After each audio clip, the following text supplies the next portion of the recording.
and welcome to another high-powered episode of the High Voltage Live Show. I'm your host, Willie Snyder with NEC Code, coming to you live from the Mile High City in Denver, Colorado. I'm joined by my awesome co-host, Mr. King James Stallcup, over there in Longhorn Country. Oh, hook 'em horns, give 'em a hook 'em horns over there for James Stallcup with the Stallcup Electrical Education, and he is bringing the heat tonight. He has a really good myth.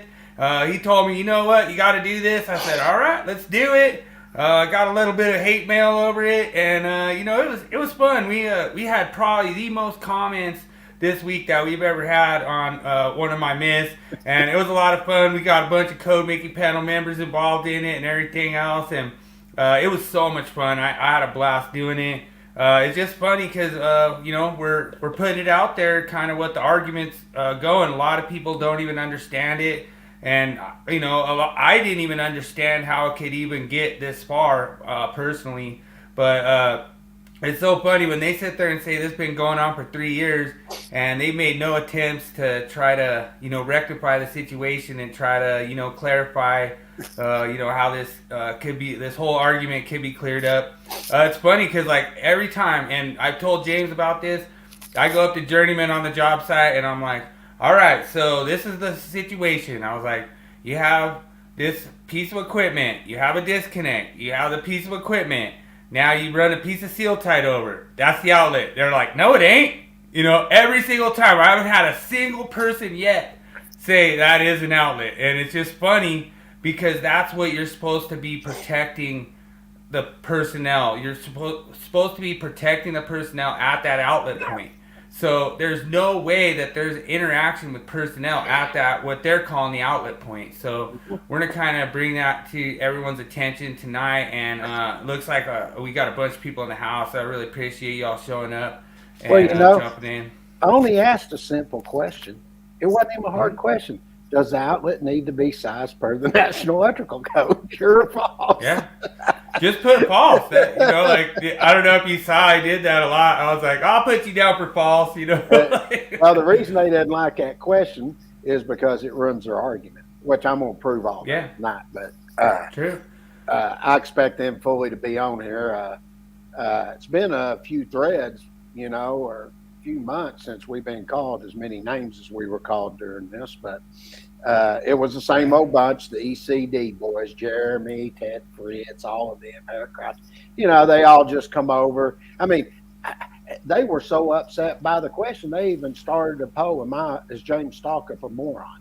That's how pissed off they were about the question because it made them look like damn fools. That's the only reason you'd start that type of poll. And by a 60-40 margin, they got proved that they were the morons. Yeah, and if you go over and look at everybody that voted for them, it was exactly the same ECD boys that come on there and are always calling everybody names, arguing with them. Exact same. What was funny was they were surprised that they were able to rejoin the NEC for Dummies now, because they were all booted before. And now they come back to make all this, chaos in there. And now all of a sudden they're the only people in there making chaos. And there's all these people that are new to NEC for Dummies.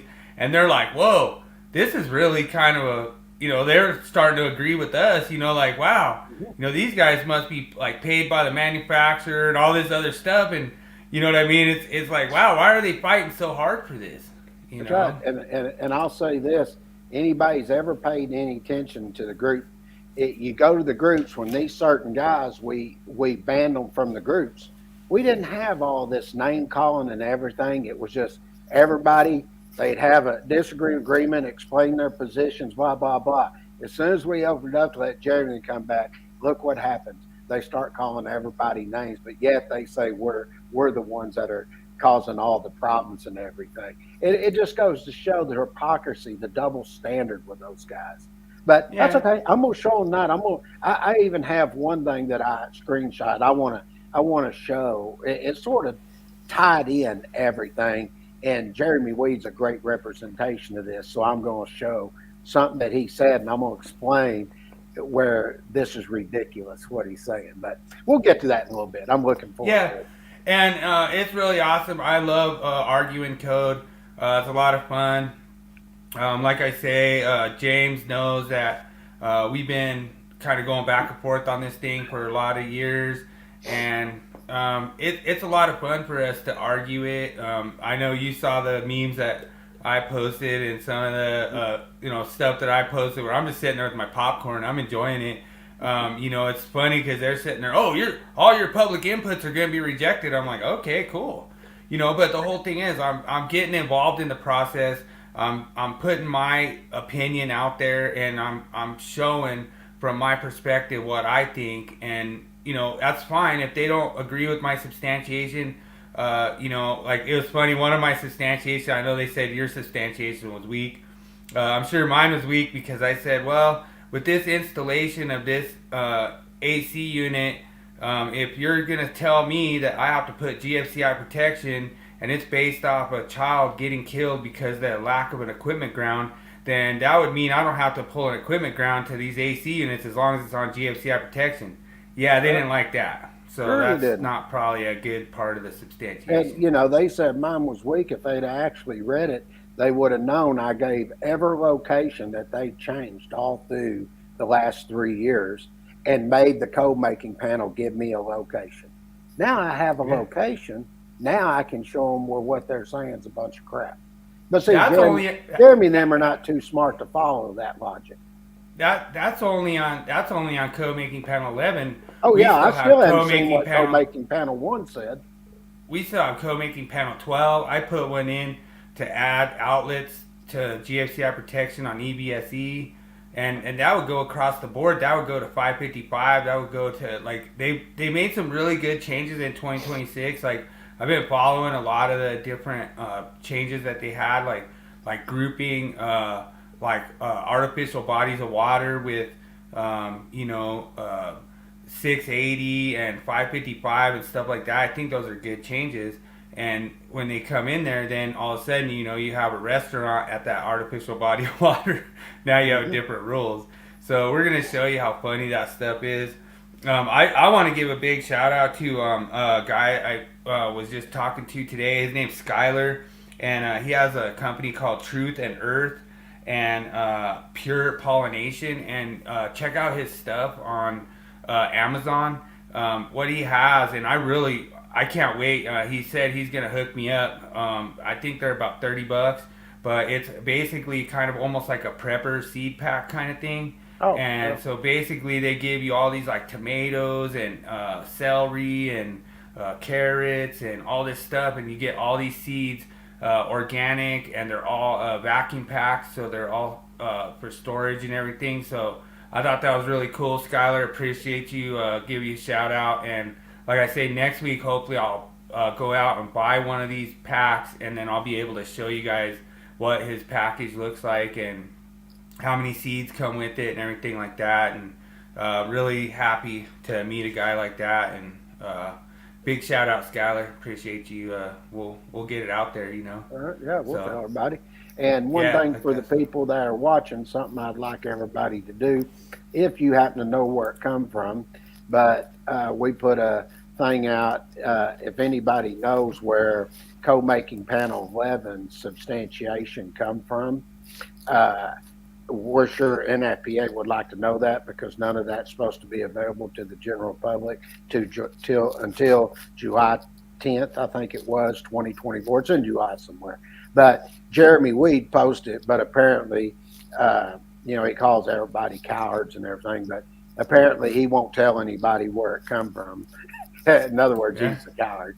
But we think there's some underhanded stuff going on there that even got out, and it was specifically directed at me because I'm the one started the argument with them.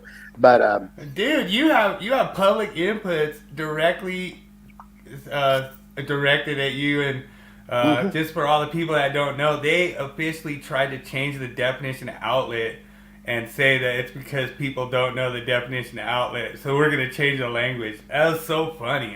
That cracked me up. That was hilarious. Why There's no way to do that if the definition is already right. Yeah, I mean, it's ridiculous. Anyway, let's go roll the meme of the week. We got a lot to talk. Dude, you're going to love this one, man. This is one of my see what you did this week. All right.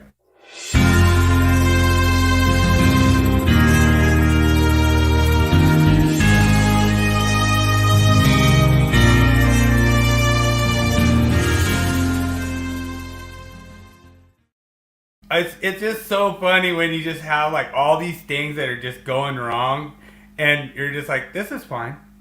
Like it's so funny. Like I used that meme when I was at my last job, and I put it up on the wall. I thought it was really funny. And I was sitting there doing my paperwork one morning, and the project manager comes in, just rips it off the wall, throws it in the trash can. He's like, "We don't need that kind of stuff around here." And he was like short lived. I think he quit like a couple days later or something.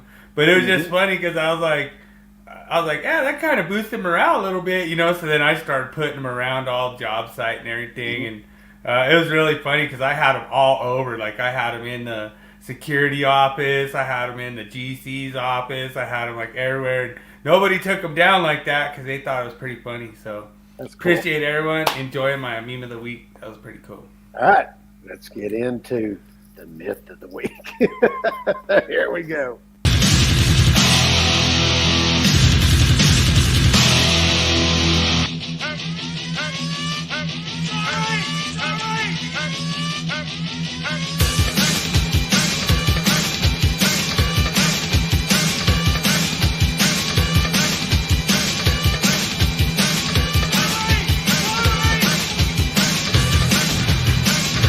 It's time for Myth of the Week.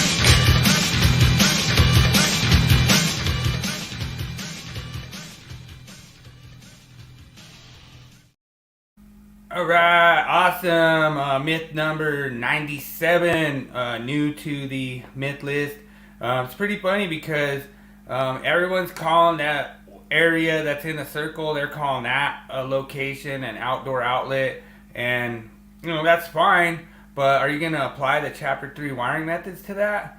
And I know firsthand, if you open that compartment, that most of the components that are in that equipment are only permitted to be installed in a dry location. So there's going to be contactors, there's going to be capacitors, and also we have our first answer in there. Yeah, false. All right. So yeah, we got a false coming in the comments. And the thing that's funny about this is, like, the manufacturer doesn't really give you much instructions on this, and I think that's kind of where this comes into a weird thing, because they have like capacitors and contactors and all kinds of stuff in there. So if we were to, say run, like let's just say 3-aught for voltage drop, let's just say, they don't give us any instructions on how much room we need for that 3-aught going into that compartment. Well, we might have less room than what the NEC permits, but the manufacturer would permit us because they would know we have to put 3-aught to that equipment or whatever.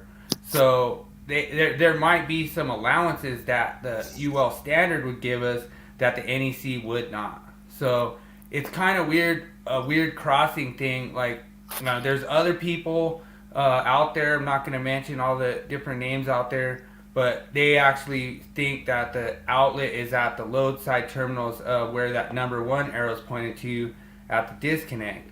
So they would say that's the outlet, and then the equipment is just connected to that outlet, and then the switch is part of that outlet. That's kind of a strange one too, but it's a lot of fun, And well, I'm going to prove that wrong tonight, Gopher fan. Yeah. I'm going to show exactly what the code says, and it's not going to be something where I'm just giving my opinion on something. I'm going to show you exactly what the code language says and show where there's discrepancies. Okay. And I want to comment one thing on this, Bill, right here. You look at the disconnecting means. All you have to do is go to Article 100 to look at disconnecting means. It says a device or group of devices. You go pick up a device, that could be a switch, it could be a circuit breaker, a disconnecting means, it could be all kinds of things. Well, I can tell you where you have a circuit breaker at the panel board, that's not an outlet, it's a device.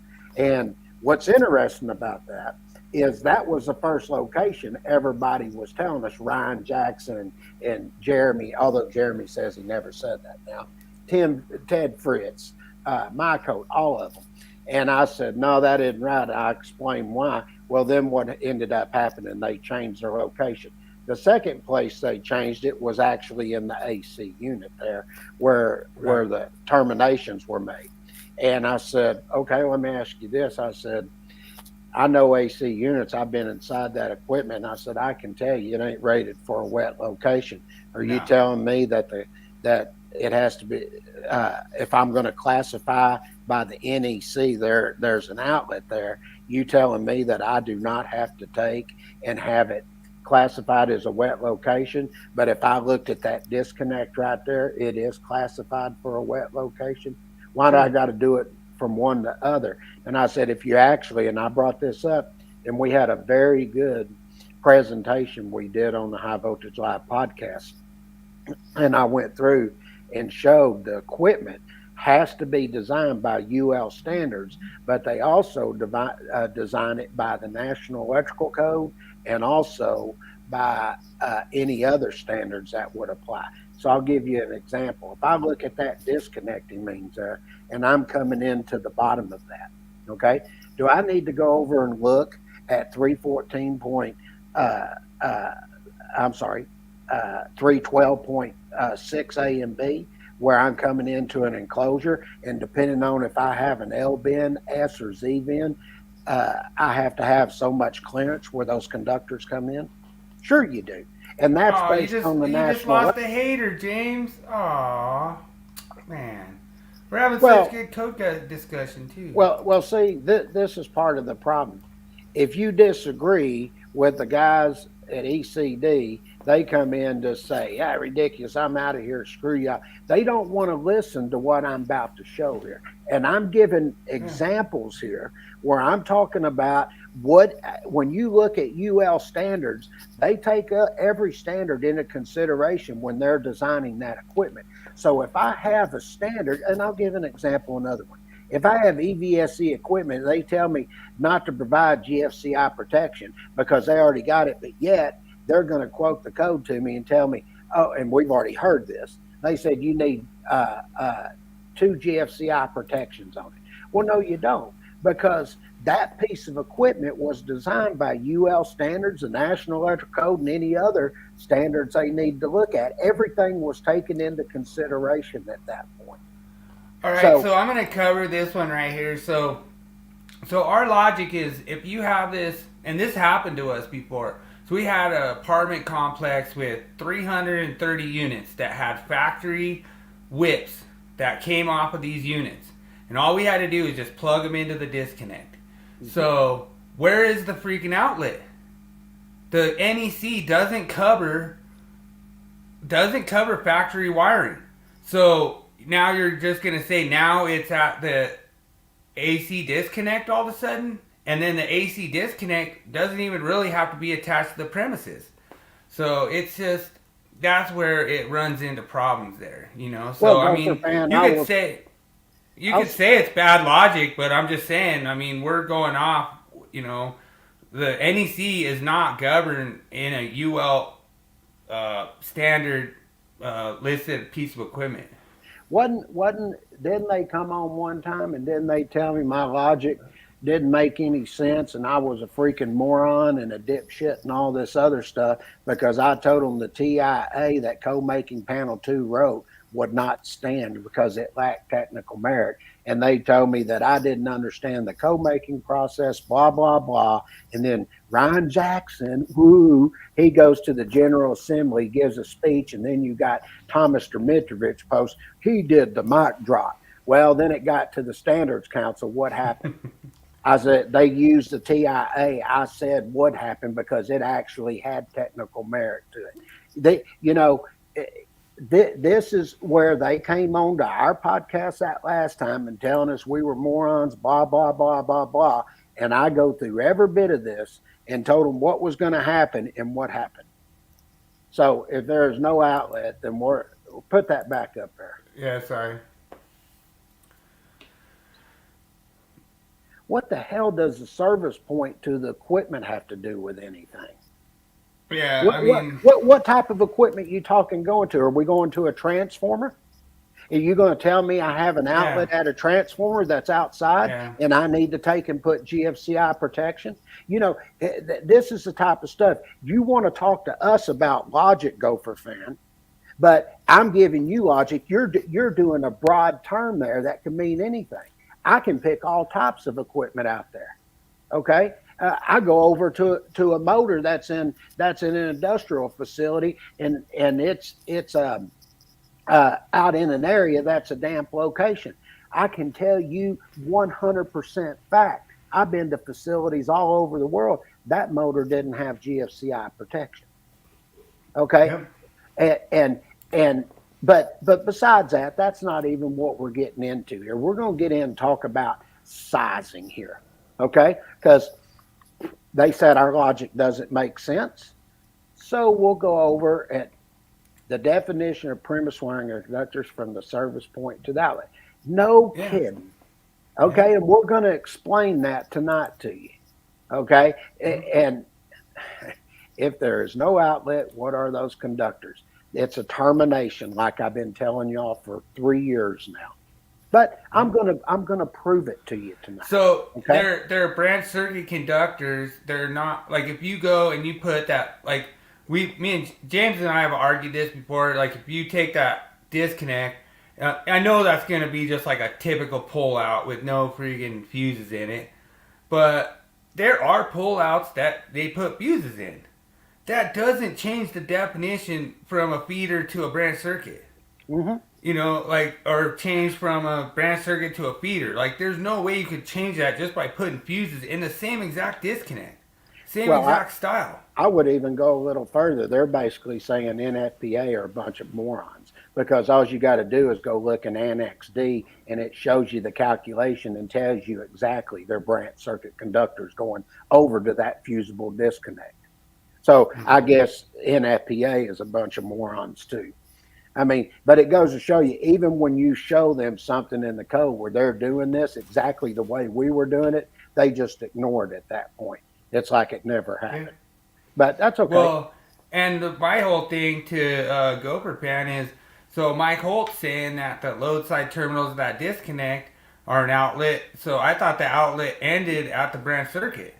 So now what do you call the conductors going from the load side terminals to the unit?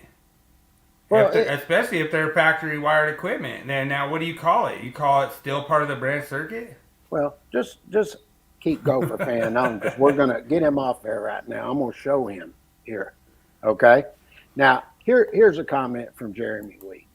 The box supports the fan, dipshit. Okay, no kidding. And that's what I was trying to tell him beforehand. Then he says, the box, and he says, now watch this. Article 314 is the outlet, device, and junction boxes. Now watch this.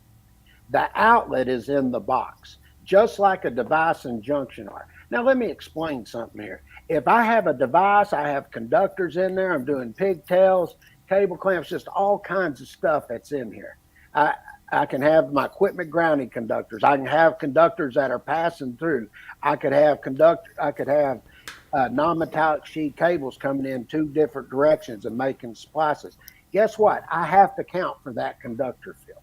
Okay? True. So by what he's saying here is, how do I take, if the outlet is inside the box, how do I count? How many conductors do I count for that outlet? Right. Okay? And the thing is, too, if you're going off this logic, which I really like your logic, I never really thought of it this way. Let's just say we use that compartment to feed other equipment. Is that permitted? You know what I mean? Because we're using that as it's an outlet, but we're using it as a junction box technically to feed our service receptacle. Let's just say. Trust me, I'm not even close to being done to prove this point. But if I look at 314.16 now listen to what it says. Number of conductors and outlet. It doesn't say the outlet is in the box. Okay, show me in the code where it says the outlet is in the box. See, this is the fairy dust. They're just sprinkling on there, picking and choosing so they can have an argument. And what I've been saying, the outlet is the box. But you know, you can look at this and say, I don't agree with what that means. But yet, He just stated the outlets in the box, but yet if I do box fill calculations, my device, oh, looky there, I have equipment fill. Well, is there a possibility I could have utilization equipment that could be inside a box of some type? Sure it can. And I'm going to prove that here in a minute too. Okay. So if I'm going to do that, that means I have to have what? I have to calculate that outlet since it's at the utilization equipment that's in the box. But wait a minute, if it's utilization equipment, how can the outlet be in the box? I thought it was at the utilization equipment. Yeah. Oh, wow. That's mind blowing right there. How can that possibly be? But I'm not. Yeah, like, do we calculate for the capacitor? Do we calculate for the contactor? No, because that's governed by the UL standard. They're saying there's enough room in there. Sure. And this needs to be, they need to take and they need to delete this here if it's true based on what they're saying. If I go over to a motor, didn't they tell us before? If I go over to a motor, that was the outlet. Didn't they tell us that? Yeah. So, oh, don't worry. I will get to 315B and I'm going to show you where that's wrong too. Now, and oh, matter of fact, since you brought it up, bring that back up. I'm going to handle that right now too. Oh, 315B? Yeah. Now, let's go over and take a look at 315B. I don't have my code book here. I don't need it because I know what the code says. But when you go over there and you look at that, it says approved equipment. Okay. Now, you notice it doesn't say listed and labeled. Why is that? You know why that is, Fred? Can you give me an example of why it's not listed and labeled? Because if it's listed and labeled, that means it was designed by what? UL standards and the National Electrical Code, and it has a listing and label on it letting you know that, yeah, it has been designed and it takes into consideration for that weatherproof location because you're installing it outside for this phantom outdoor outlet they're calling. But I would digress on that. If that is the case, let's take it a little bit step further. Then it says approved equipment. Okay, well, if I go look at approved, what does approved say in Article 100 of the National Electrical Code? It says acceptable to the authority having jurisdiction. So if I'm an inspector and I go out there and look and I have AC equipment out there and I see that this supposed outlet's out there and it's not rated for a wet location, then guess what? That equipment hasn't been listed and labeled for that location. That's how I would view that as an inspector. True.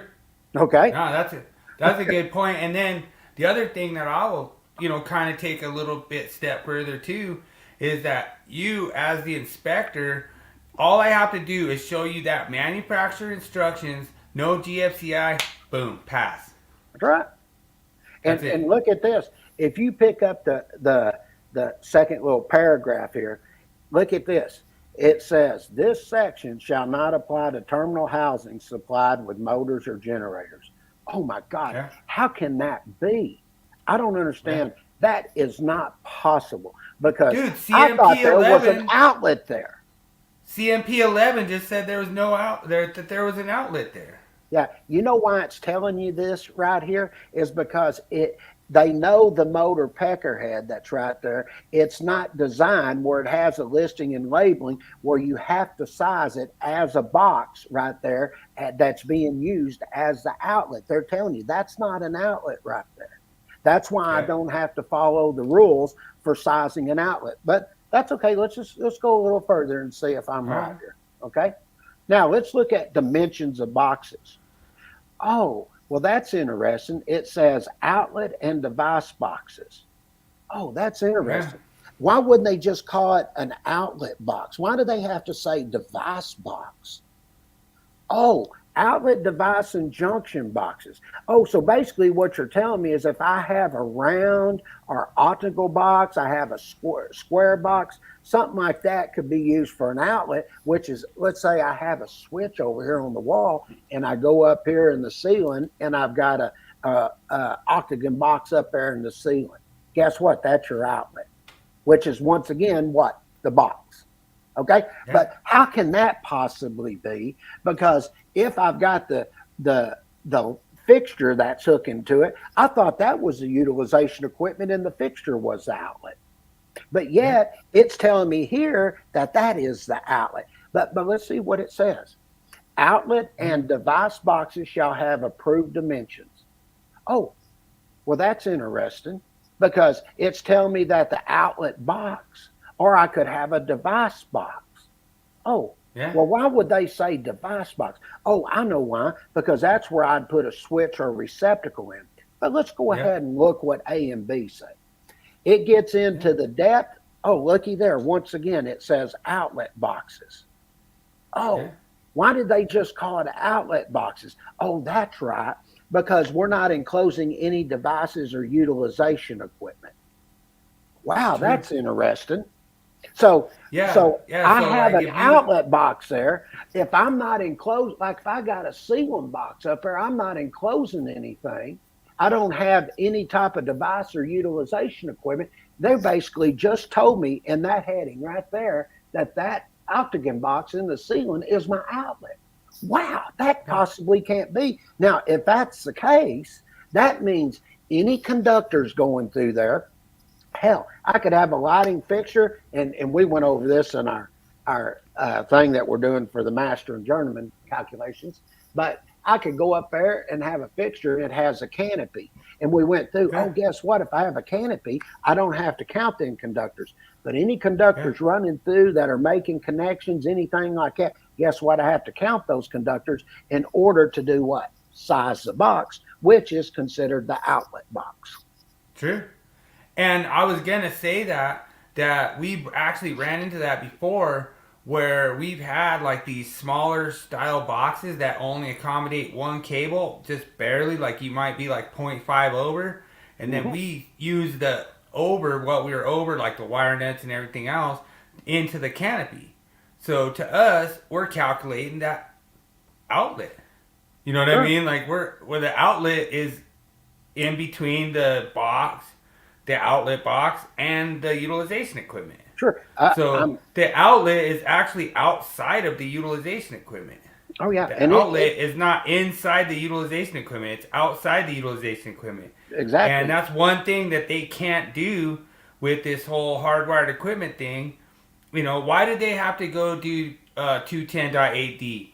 Why did they have to go specific equipment and then take it out of CMP 17's hands and put it in their own hands and say, no, you guys are too stupid to do this, so we're going to go take this over and we're going to say what you have to have for GFCI protection, and they didn't put HVAC equipment in there. Why not?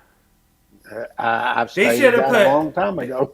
They should have put HVAC equipment in there and deleted 210.8F. Well, they waited after the fact, and it went exactly back to what I said. They come back and then they say, well, it needs AC. This includes AC equipment, and that's the thing I said. They didn't have technical merit to do that, and they knew it. And that's when they come back and had to do the TIA. So in other words, like I've stated before, if you actually had technical merit that this was a problem, then it would then the work by a task group or somebody or a testing lab would have went out and did the investigation and would have known right away that you were going to have a problem with compatibility at the very least. So my biggest thing on this one is, where's the testing on compatibility for lift stations? Where's the compatibility for gate motors? Where's the compatibility for LED drivers? Where's all these studies for all this stuff that could be installed out there? Like, well, sure. I mean, the list is long as hell. Well, I won't go for Finn to come answer these questions here that I'm showing. So here in B is the depth and outlet boxes. Now, look, this is where I have enclosed devices or utilization equipment. Now, that's going to be interesting because I'm going to tie this right back. But looky here. They're telling me that I can have within that box utilization equipment. Holy crap.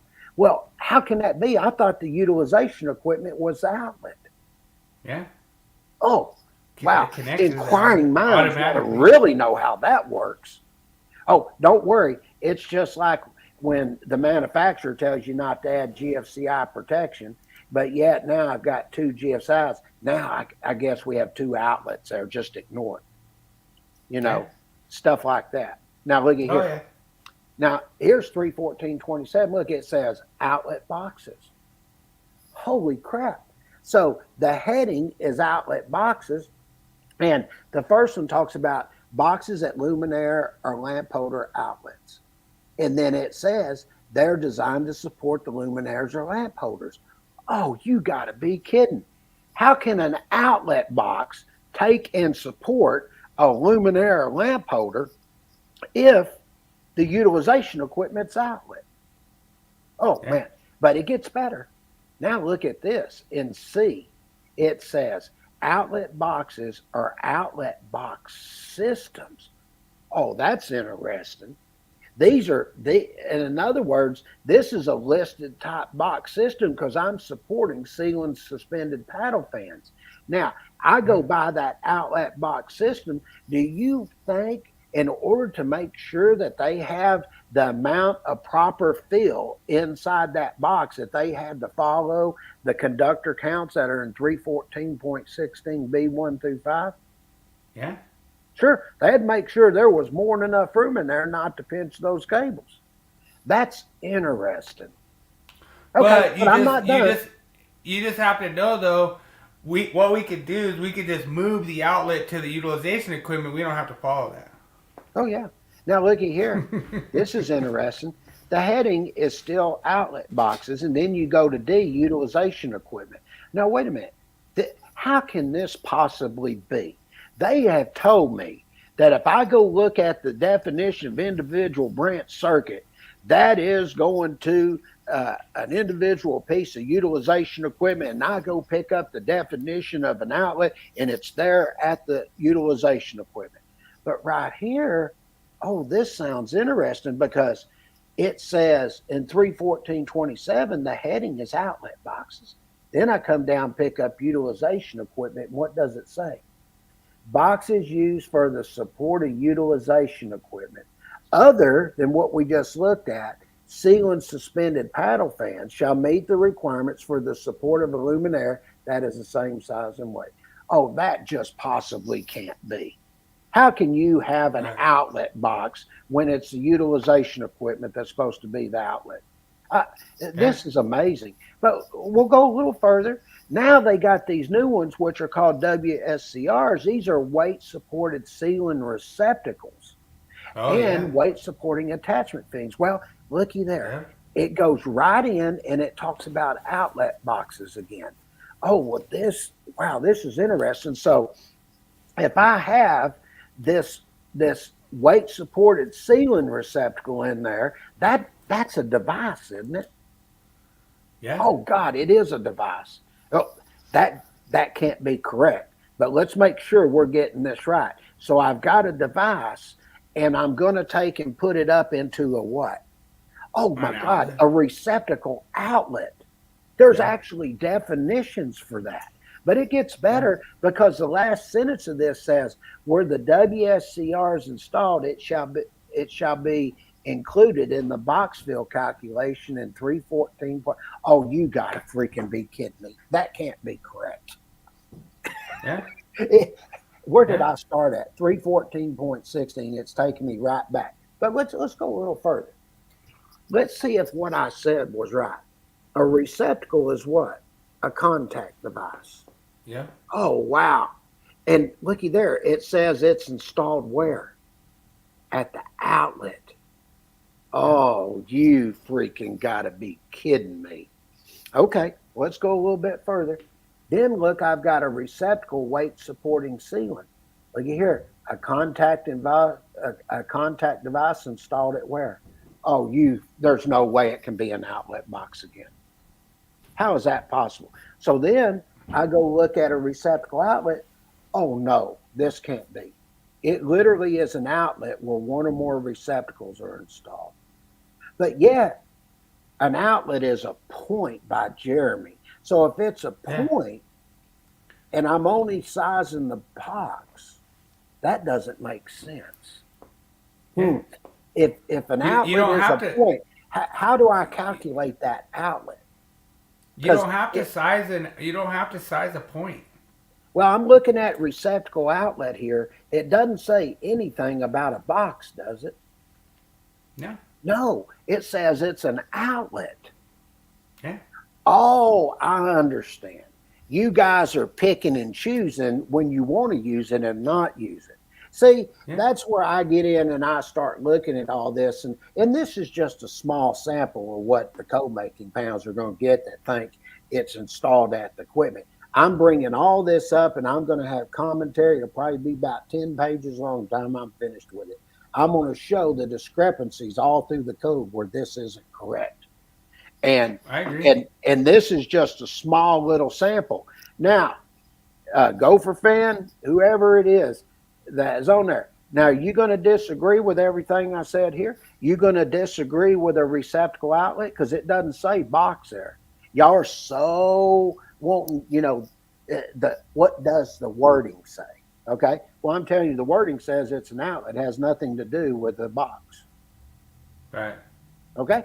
So, we can play the game both ways, but I think that was pretty well says yes, that if you have an outlet, it has to be sized by what? The National Electrical Code. Yeah. That's my opinion. I'm actually going to say myth busted. Yeah. And I'm going to say myth confirmed. Because the thing is, if you're going to say this applies, then that applies. That's You're going right. to say this applies, then that applies. Like, that's the way me and James are looking at it. Like, dude, we've talked for like hours on the phone. Like, hey, man, they're saying this applies. And you're saying, well, if they say that, then this applies. I'm like, oh, well, yeah, I guess. Well, then what do you call those conductors? You know what I mean? And they're like, well, no, they call them branch circuit. And I'm like, well, this guy says it's a feeder. And you're like, it can't be a feeder. And then we're just sitting there, kind of bouncing shit back off. And then you hear pops in the background like, you guys need to shut the hell up. I need to go eat. It's like, all right. Dad, he just says, them guys are a bunch of dumbasses. Don't even argue with him. He said, he's basically said before, he said, don't even argue with him. He goes, hell, they ain't even in your league, James. He said, they've proven that time and time again. And you know what's funny? I told him, I said, yeah, Dad, they said I'm ruining your reputation. He goes, them dumbasses actually think you don't ask me to make absolutely sure if I agree with you or not. He goes, are they really that ignorant? I said, yeah, they actually are. Dude, what's so funny is all the text messages that they sent, and like, I'm going to tell on James, Yeah. And your dad's like, hey, check this out. I got this Ryan Jackson texting me right now saying I'm ruining my reputation. He called Dad crying, basically. Dad wouldn't answer the phone because he didn't want to jack with him. Then he sent him a text message. And Ryan Jackson's so freaking stupid. And I'll tell you, you are, Ryan. You send my dad a freaking text and give him a multiple choice question that either way he answered, it proves your point. And then he didn't even answer it, and you literally selected the choice for him. That's how stupid he is. Yeah. I got the text. Say I'm lying, Ryan. Say I'm lying. I dare you. I will post it on here on this podcast and show it's true. Say I'm lying. Yeah. I dare you. Dude, they don't like screenshots. You seen, I posted a screenshot. Thanks a lot for joining Daniel's son. Daniel is a loyal follower of our podcast, and that's pretty awesome. You're getting whipped tonight. We're on Apple tonight, brother. Oh, dude, I'm telling you, dude, this is an easy quiz, baby. Dude, I sent Daniel the link, so he's gonna swoop out of a tree tonight, man. But I know my Apple stuff, so we're gonna see. It's gonna be tough because I have some really good answers in there that I think that you'll think are pretty valid. Okay, let's get to topic because we're already at 46 minutes. All right.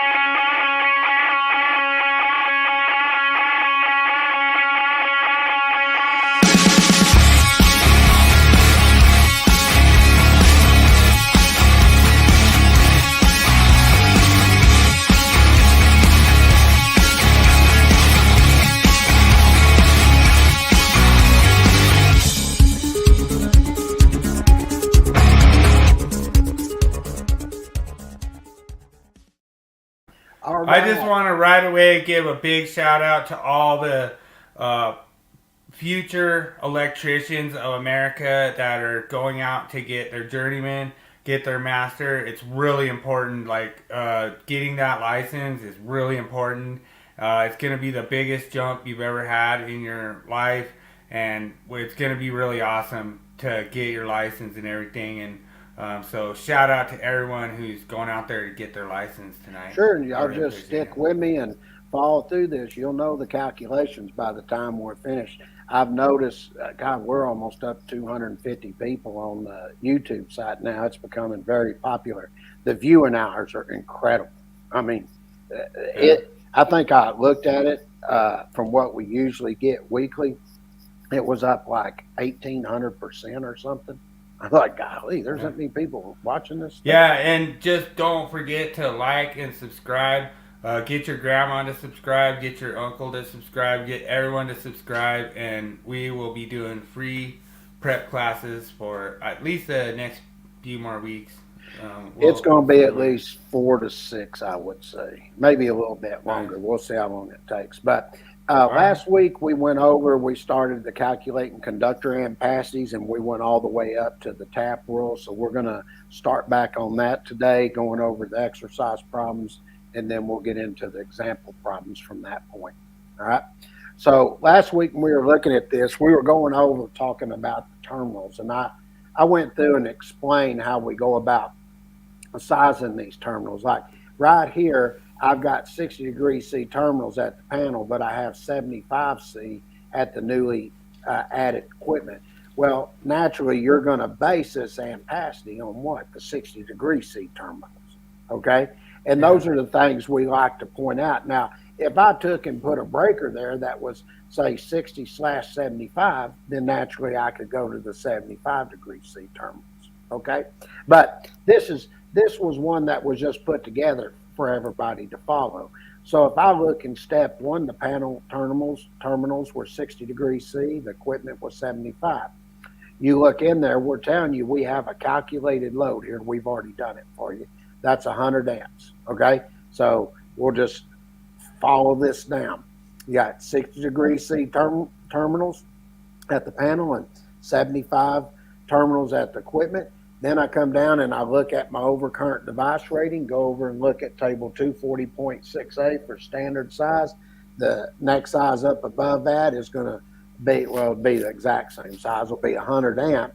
And then when I'm looking at sizing the conductor here, I'm going to go over and I'm going to base it on which column, the 60 degree C column. And when I go over and pick that up in table 310.16, the number one's good for 110 amps. So that THHN copper conductor is 110 amps, and that's based on which terminals? 60 degrees C.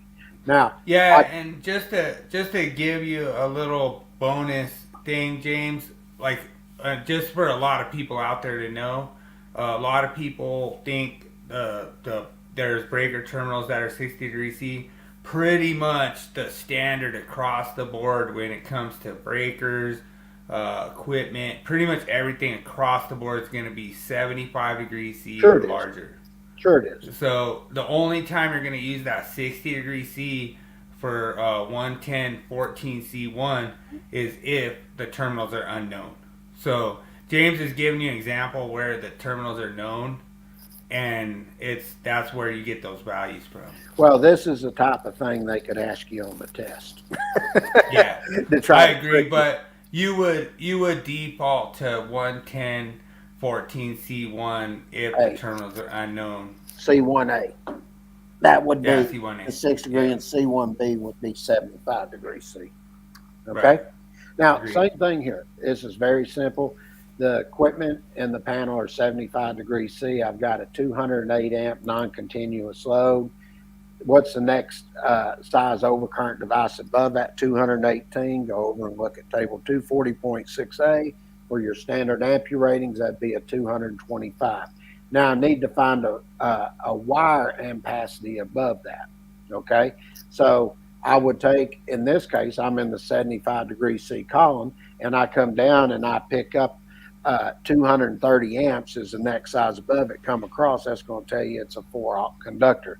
Now, I could actually I have two options for that. I could take and protect the load, which would be a 225 amp overcurrent device, or I could actually protect the conductor, which would be a 250 amp overcurrent device. Okay? Right. But they're going to have you do minimum, so it's going to be a 225. Okay? But I just like to point them things out because earlier we'd done one and I was talking about if I calculated load where the wire size didn't match up with the overcurrent device, and I was giving examples. There's another good example of that.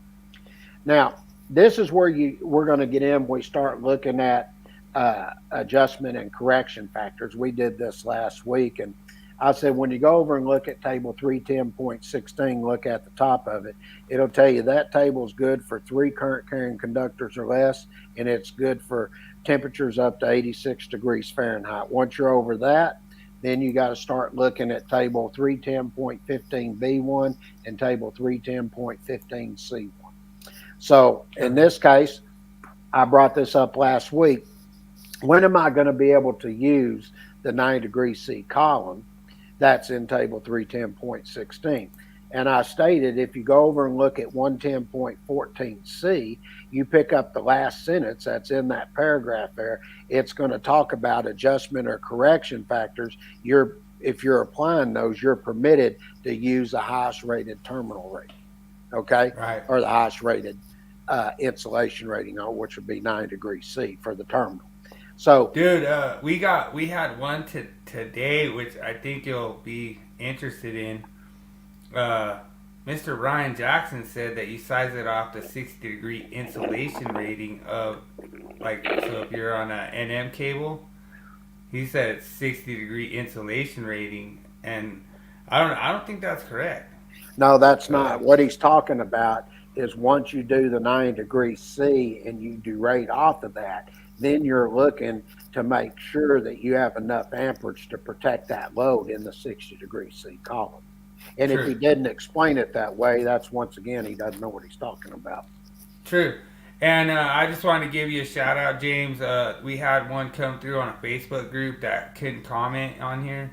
Mm-hmm. I don't know what happened. I'm just letting you guys know you have to visit the StreamYard site to go to YouTube. You should be able to do it. That's where we tell everybody. Yeah, and make sure and subscribe and smash the likes. But he said he really loves your book. He said he loves the Stallcup book. So there's a big shout out. Yeah. So, I'll back it up. It didn't come through on the thing, but that's okay. I looked at it. I appreciate it. All right, so now if you go over and you look at table 310.16 for this illustration, we got 4 current carrying conductors and we're using number 12 AWG, American wire gauge, of course, that's what it means, THHN. Now, I want to point this out one more time for anybody that's going back, following all this, trying to get everything in their mind again. But remember, go look at table 310.4, and in this case, you're looking at PRIN 1 table. And when you go over and pick that up, it's going to tell you the THHN is good for what? 90 degrees C. Now, if this was THWN, you could only take and use the 75 degrees C column, okay? That's what you got to look at is the type of conductor that is in there in order to know which one of the columns you can use, okay? Now, if I look at this at THHN and I'm in the 90 degree C column for number 12 per table 310.16, it's going to tell me it's good for 30 amps. And then if I'm looking at the adjustment factor, I'm going to go over and I'm going to look at table 310.15B1, and you go over and it'll tell you for 4 more current carrying conductors, you're going to have, it'll say 4 to 7, you're going to have an 80% derating factor. So you take the 30 amps times 80%, and that'll give you 24 amps. That's what each conductor is limited to. Okay? Yeah, and what? And I was just thinking, I just stated table 310.15B1. I meant C1. I don't know why I said that. Right. I was for some reason my mind was on a correction factor, not an adjustment. Okay. Yeah. So just so everyone knows that typically what we use as a rule of thumb is do not exceed 8 current carrying conductors. So that's basically like 4 circuits if you're like on number 12s. And so you have 8 current carrying conductors and a ground. So that's basically 9 wires in any size pipe, and that's just a good rule of thumb, and that's based on the derating factor for 20 amps. Now, if you start doing different kinds of equipment and stuff, you're gonna have to do different calculations. But I'm just saying what we use as from a foreman level out in the field. That's what we do. Sure, I know what you're talking about. Yep. All right, now same thing here. It's THHN. I'm still at table 310.16. I pick up a number 8 in the 90-degree C column. It tells me it's good for 55 amps.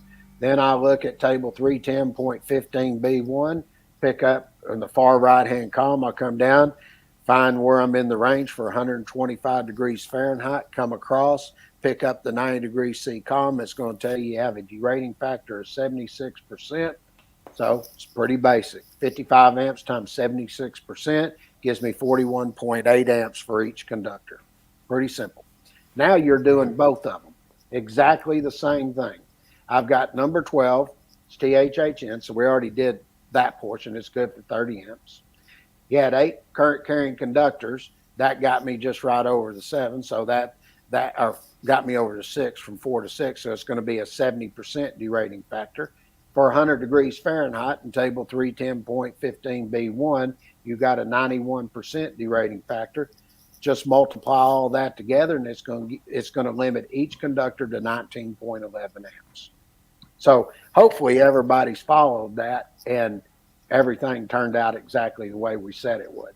Now, this is the one where we started talking about it having a 50% diversity factor inside. So basically what that means, in this case, I've got 28 conductors. Okay. If I've got 28 conductors, that's a 50% diversity. That means 14 of them will be what? Current carrying. Okay. Right. This was my 50% diversity, and you'll see the note there. We tell you all that. So all you're going to do is the same calculation applies. You just got to go and look at table B.211, and you're going to see for 28 conductors, it's going to tell you to put a 60% derating factor on that.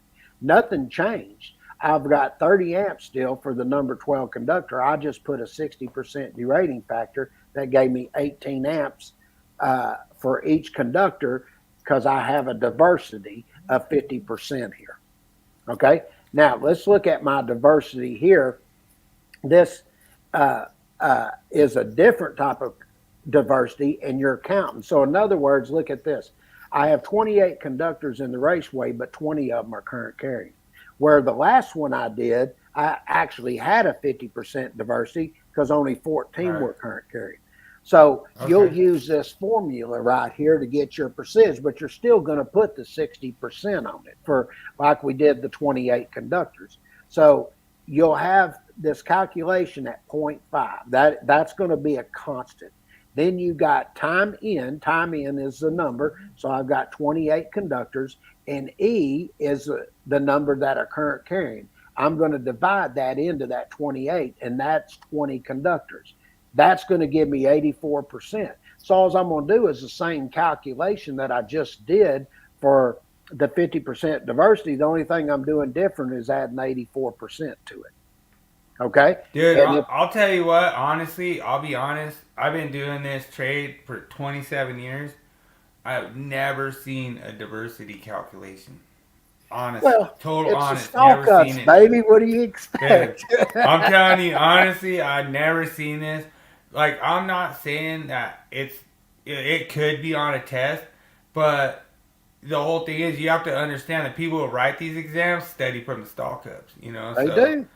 You gotta. I always tell everybody, you go look at other publications and see if they show you how to do this. So go see if they have a publication that shows you how to take and say you got a transformer that's in a high altitude. How do you calculate that transformer? Because you're going to have a diversity on that. Who shows you that? We show you that. I could just go on and on. Who has a publication that takes a motor that has no markings at all and shows you how to ohm each one of the leads and track it out in order to mark your motor from scratch. Dude, we actually just to let everyone know, we have a sweet illustration. It was actually designed by me. Just so you know, I don't want James to take no credit on this one. The high voltage live peckerhead motor illustration. I told James how to draw that one. That was awesome. And what was funny, I did it in an hour as we were just talking on the phone. We were sitting there going.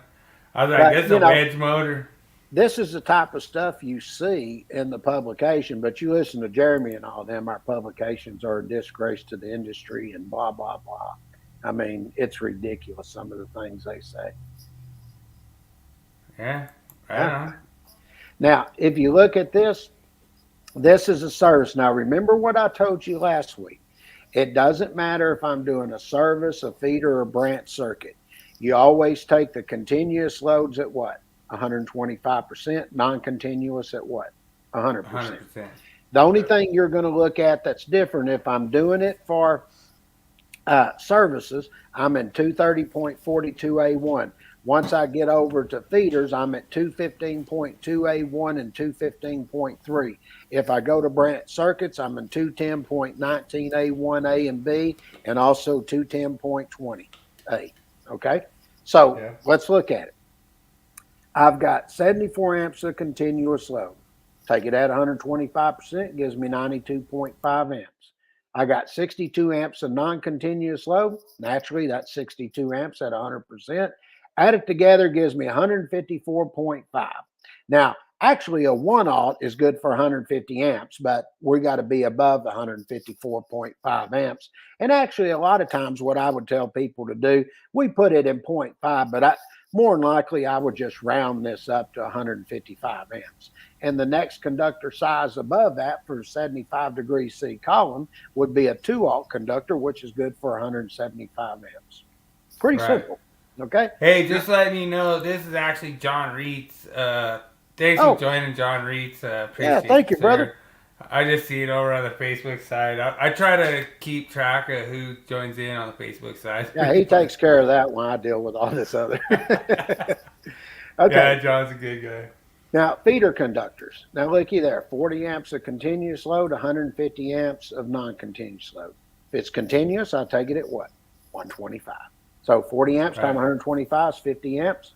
Had 150 amps of non-continuous, take it at 100%, gives me 150 amps. That's 200 amps. I look at table 310.16, 75 degrees C column. You need a 3-aught conductor, which is good for 200 amps. Now, did my calculation change at all? Nope. No, didn't change one bit. Looky here, I'm going to do a branch circuit next. Looky there.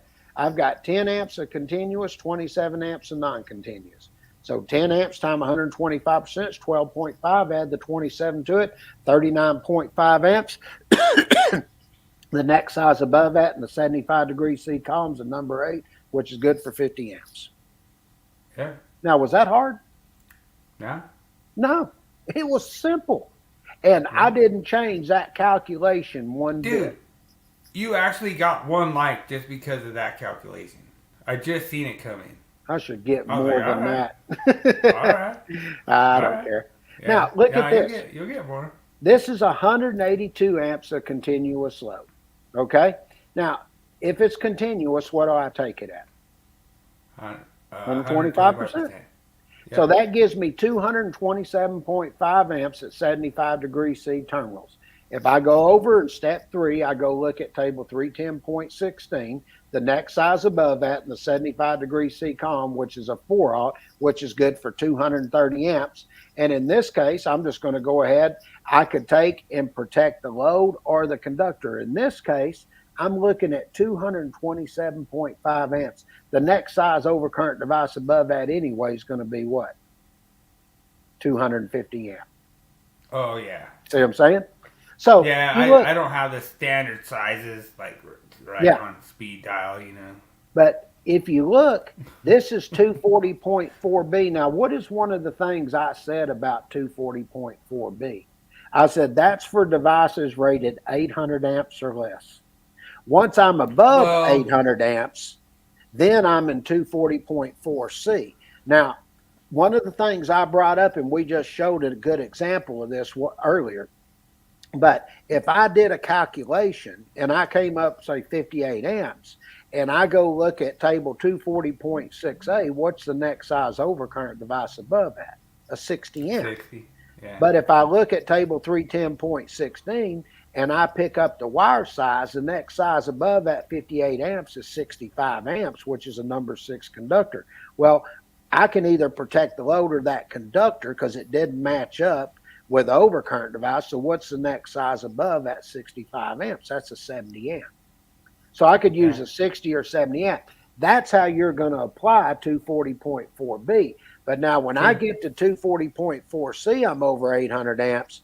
You cannot exceed, okay? And I'm going to show you that calculation here. It's very simple.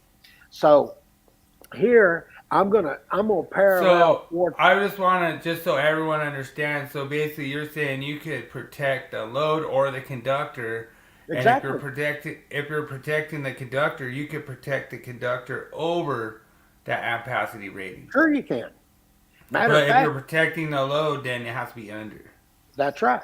And if you go look at 240.4B, it actually has in parentheses that you can protect the conductor.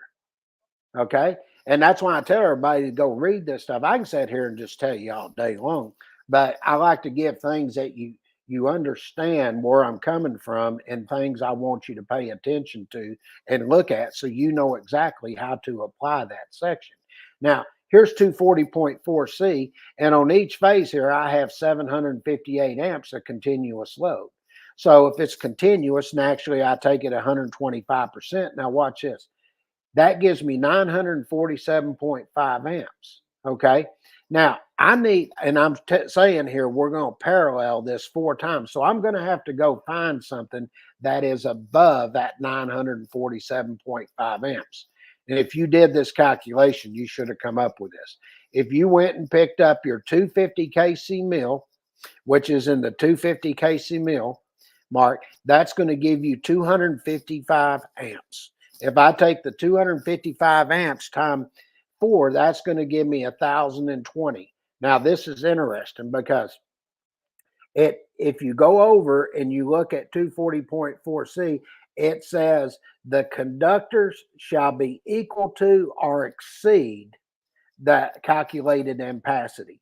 So if they have to exceed that, that means once you have your amperage value, which is in this case 1,020 amps, you can exceed that. So that means you're going to drop down to the next standard size, which in this case is a 1,000 amp overcurrent device.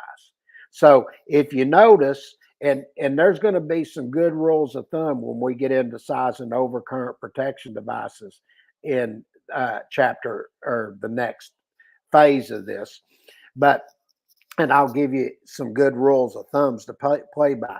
But right now we're taking in Article 240 and we're explaining how you apply 240.4B and how you apply 240.4C. So just remember it like this. 240.4B is for overcurrent protection devices that are 800 amps or less. 240.4C is over 800 amps. Okay. Right. And the thing you want to remember in 240.4C, the conductors have to exceed, or they have to be the same size or exceed the ampacity, exceed the calculated ampacity. So that means you're going to drop down. Okay. And I just want to add something. If you use an adjustable circuit breaker and you size your equipment ground for 600 amps and then you have to turn it up to 800 amps, you're going to need to pull a new equipment ground because there's different things on the table you have to look at. So hopefully you don't have to call a certain code person to ask them that question to see if you're an idiot or not. Sure. Now, here's a good example right here.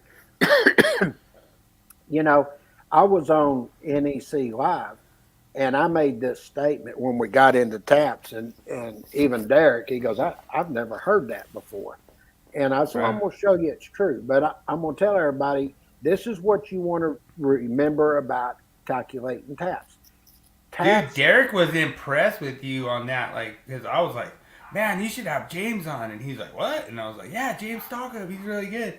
And then he had you on, and then he's like, wow, he couldn't even keep up with you on the NEC link on the.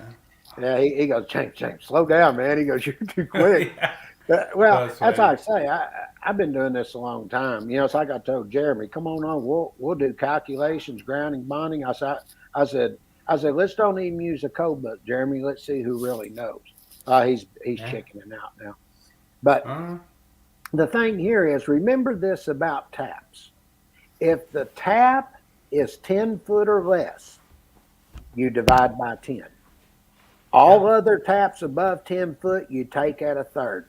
The only difference you're going to have is if I'm coming and I'm doing a tap and I have a transformer within that tap, then you have to get on the secondary side the ratio of the transformer. But the interesting thing about this is all other taps over 10 foot, you take at a third. And even when that transformer is in that tap, the primary's taken at a third and the secondary's taken at a third. The only difference is you got the ratio of the transformer on the secondary side. Okay? Right. So let's take a look. So I'm going to size the THW in copper conductors, and I've got a 10-foot tap that is protected upstream by a 400 amp overcurrent device. I said 10 foot or less, I divide by what? 10. That's going to give me 40 amps. I go to table 310.16. The next size in the 75 degree C column above that's a number 8. And then I'm going to verify the size of that overcurrent device. When you go look at 240.21B14, it says it's 1,000% of the size there. Okay. So basically I got 400. That's 40 amps times the 1,000% is going to give you 400 amps. Okay, so that's how easy a tap is. When I get over here to work on this on the next thing, you're going to see we have a 600 amp upstream. Same thing as the last one. I divide by what? 10. Simple. Yeah. Okay. Now I go to a 25-foot tap. I said all taps that are more than 10 foot, what do I take it at? A third. Okay. Yeah. So I take a third of a 400 amp overcurrent device. That gives me 133.3 amps. Go look in the 75 degree C column in table 310.16. The next size above that's a 1-aught conductor, which is good for 150 amps. That's pretty simple. So basically with that calculation, so you're saying that is anything from like 11 foot to like infinity foot?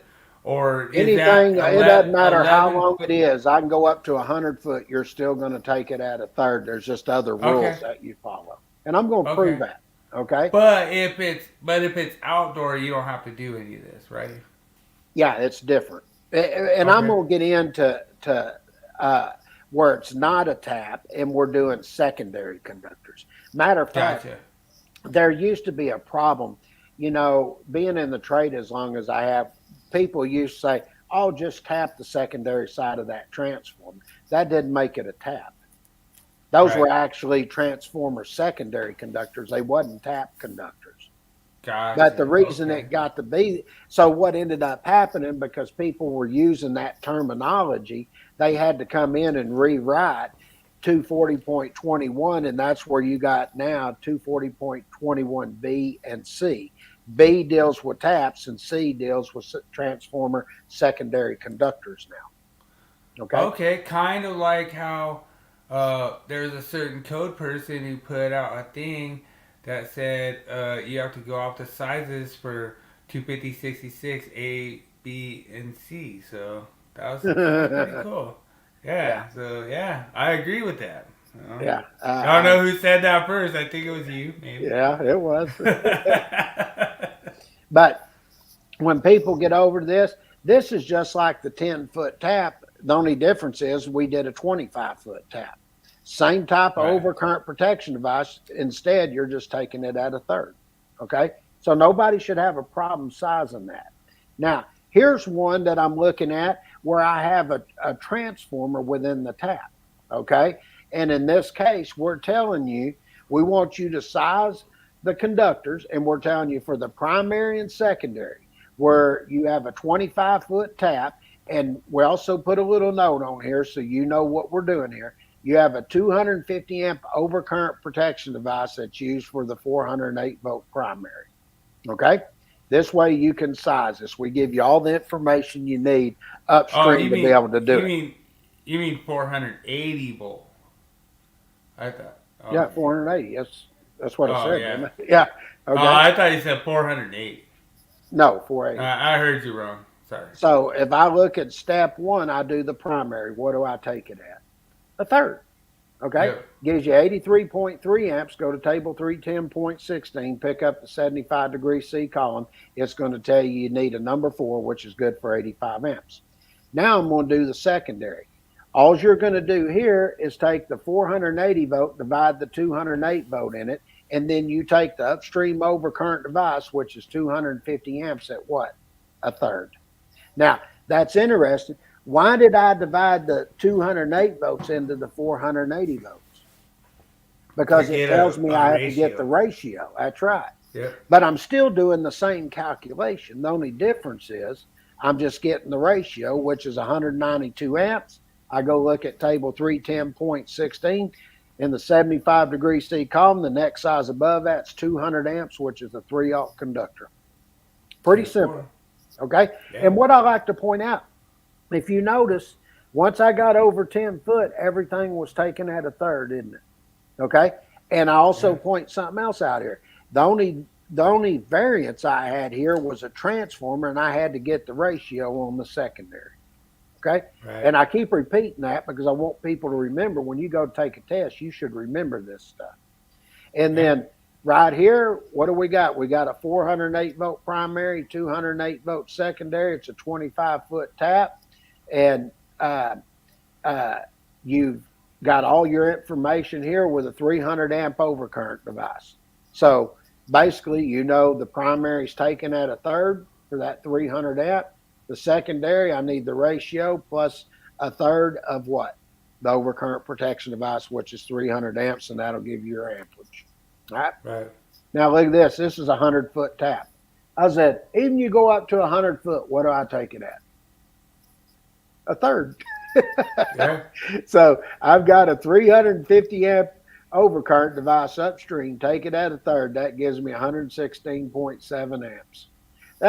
You know, I can sit here and go on all day. The thing I want people to pay real close attention to, 10 foot or less, divide by 10. Everything else you take at a third. Don't care if it goes up to 100 foot. They may do a 100-foot tap thinking they'll trick you. Don't get tricked and falling into that. Pay attention to the basic rules that I'm giving you and tips to remember when you go in and you're going to take a test. So this in here, you took at a third, and you need a number 1 copper conductor. Come over here. Here's your 100-foot conductor. Now, this is a good example. See all these extra rules we give you in here? Stuff that you might see on the test. Where you're going up vertical, you need at least 30 foot. Where you're going horizontal, you need at least what? 25 foot. You see all that? Those are rules that are in there. But still, when I'm sizing the tap upstream, that 400 amps is taken at what? A third.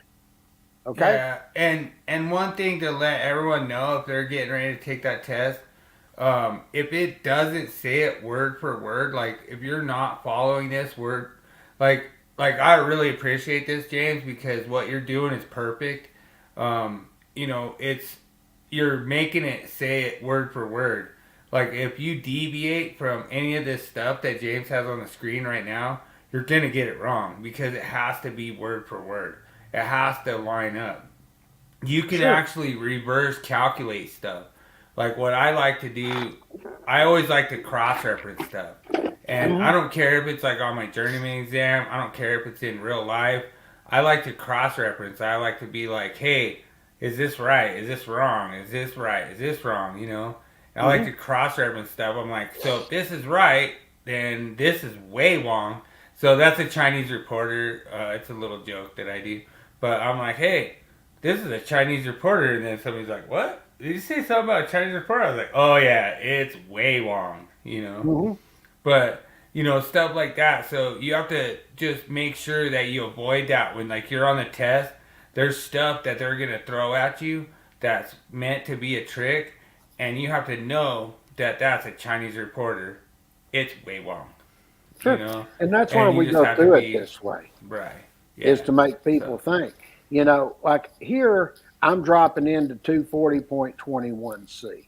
Okay? Mm-hmm. This is transformer secondary conductors. And all you're doing is calculating the transformer. And we did this the other day. You remember when we first started this and I was showing where you had a transformer and we were doing basic calculations, and I said, just get the kVA of the transformer, divide it by the voltage. That's your amperage. Okay? Same thing here. We're doing the overcurrent protection devices based on the output of the transformer. Well, if I have a 300 kVA transformer, I want to put it in VA, so I'll multiply it by 1,000. Then you got 208 volts times 1.732. That'll be 360 volts there. You divide that in to there, that's going to give you 833 amps. Now, this is interesting. Why didn't I go up to a 900 amp overcurrent device? Well, that's Is that interesting. a standard size? Is that in 240.21B? I'm sorry, 240.4B. That's for devices up to what? 800 amps. But once I look at 240.4C, the conductors have to be equal to or greater than the output. So my output is 833 amps. That means I'm going to drop down. See what I'm saying?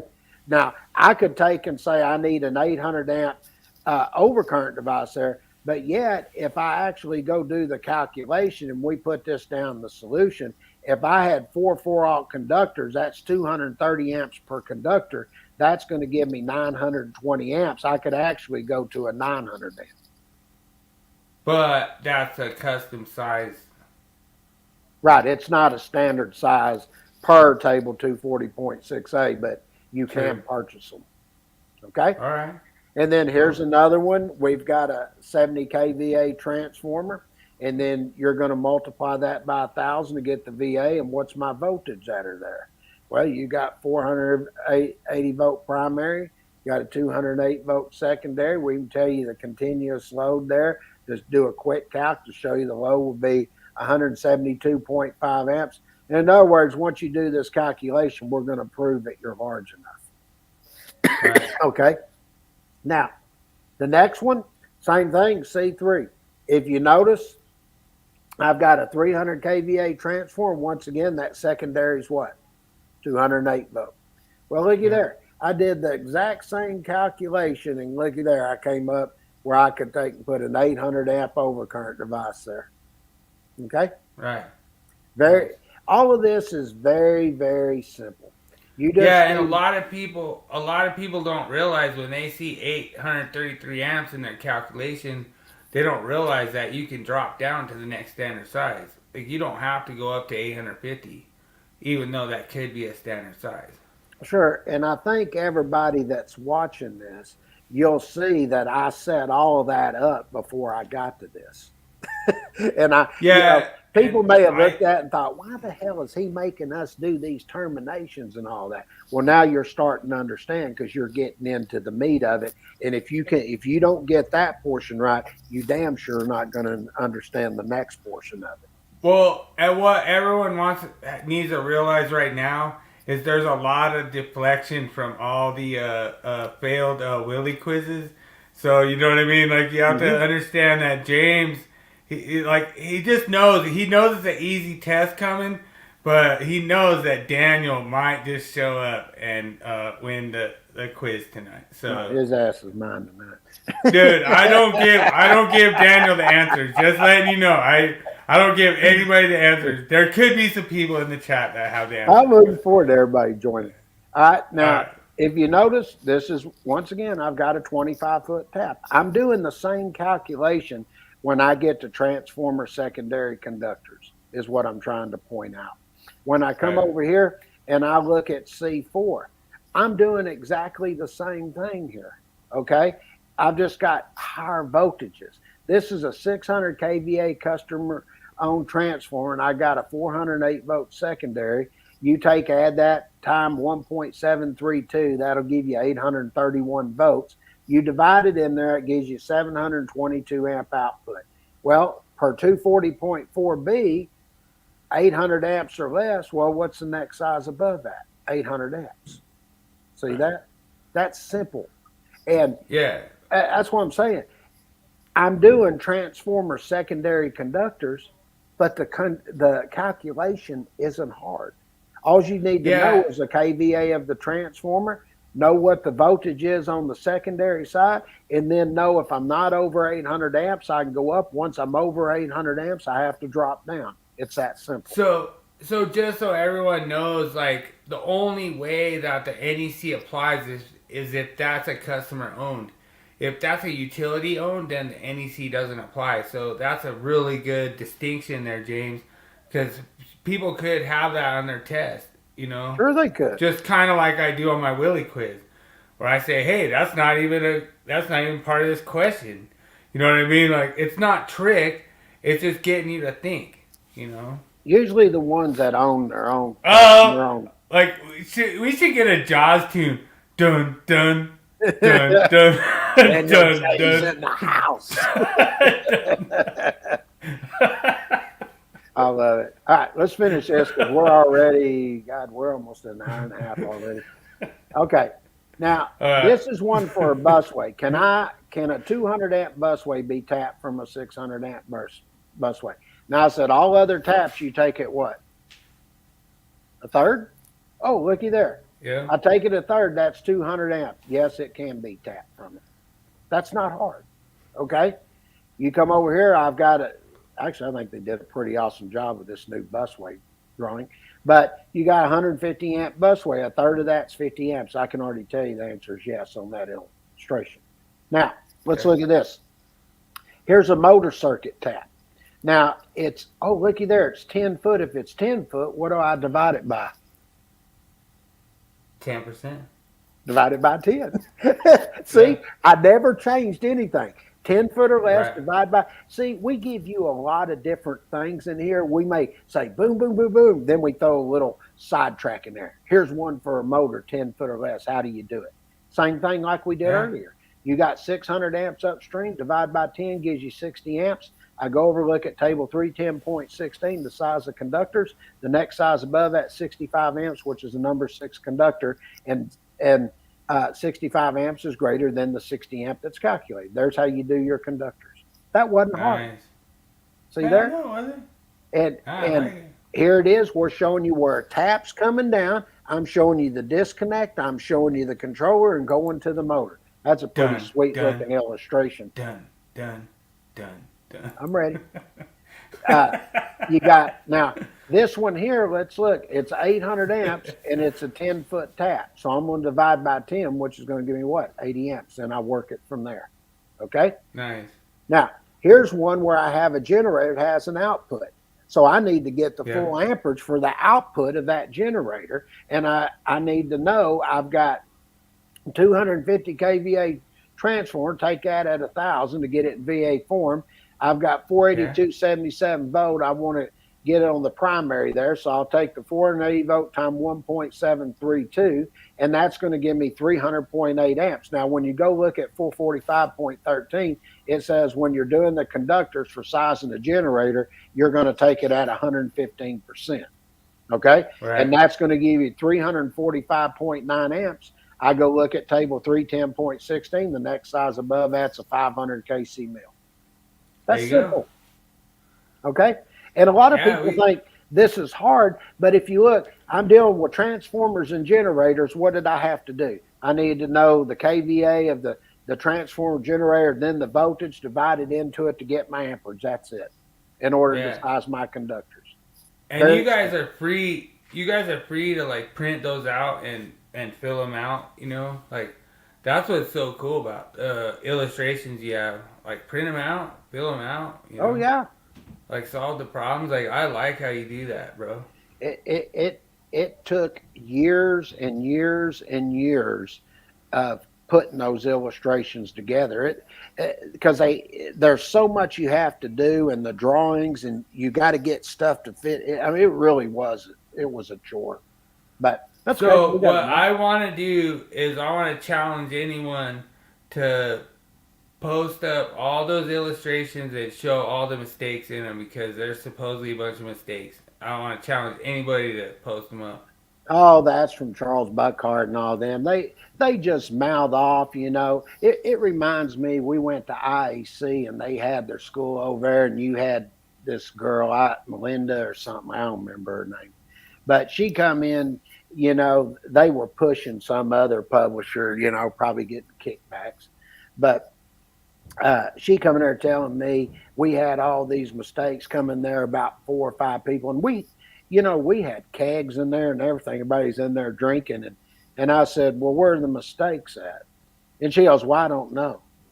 And I said, no. I said, what the problem is? I said, you're going to come in here and tell me I have mistakes, but yet you're not going to show me. I said, the reason you don't want to show me is because I'm going to show you don't know what you're talking about. I said, because you're really not that good of an instructor, and you actually need to be. You actually need to be taught by an instructor that knows what talking. She goes, I can't believe you said that to me. And I said, well, I can't believe you coming here accusing me. Our book's having all of these mistakes, but yet you can't show me one. I said, matter of fact, I said, why don't you just get the hell out of our room? I said, everybody in here is drinking, having hors d'oeuvres, having a good time. And I said, we have some woman come in here and start giving us the third degree with her little posse here. I said, won't y'all go over to somebody else's rooms, get out of our room. I told him to get out. Yeah, so the thing is that everyone needs to understand is that like this is all like without merit. Like they're like, oh, we're removing Stallcup books from our program.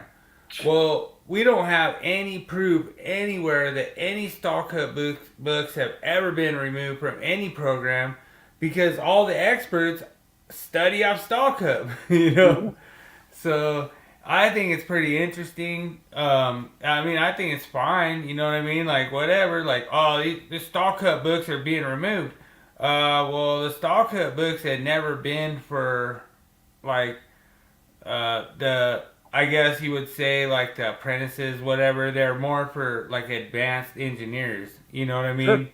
And so, like, none of the advanced engineers, we had, just so everyone knows, we had 4 advanced engineers as guests on our show, and all 4 of them all showed the Stallcup publication. You know what I mean? Like they say, people that know use Stallcup, people that don't use Mike and Ryan and Paul and the rest of them. We had Crystal Hunter. We had who was it? We had Kevin Muller. We had we had Corey, or no, we had not Corey. We had Derek Bickstall. We had we had like so many like we had who was it? There was one more. We had like so many people that posted up and showed the Stallcup. It was our buddy from Florida over there at Babcock Ranch. Oh yeah, we've had them. You're talking about Mark Candell? Yeah, we had Mark Candell. So Mark Candell actually has the Stallcup publication that he learned from. So all these people learned from the Stallcup publication. Oh yeah. And none of them said it had mistakes. So it's pretty awesome. I appreciate you. You talk to a few of them now, all of a sudden we're apparently dumbasses. It just happened overnight. We don't know nothing about the code.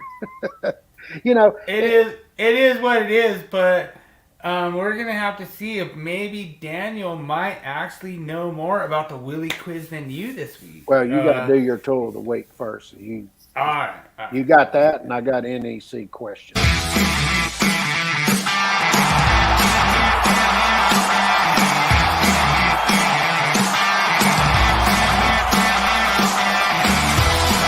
It's time for Tool Review of the Week. Sponsored by Electricians Only Tool Review and Nipex Tradesman.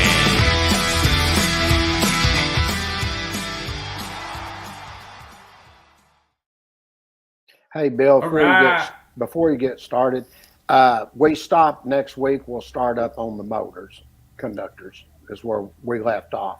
So do all the taps all the way up there, then we'll start on motors next week. Okay. That's all I wanted to say. Oh, motors. All right. Cool. Yeah, so this, I know that Daniel already knows about this. Like, this has nothing to do with the Willie Quiz, James, but me and Daniel, we've used this DeWalt stripper before out in gas and oil patch to, like, strip out, like, these large conductors. We've had to terminate these 500 MCMs to transformers and stuff.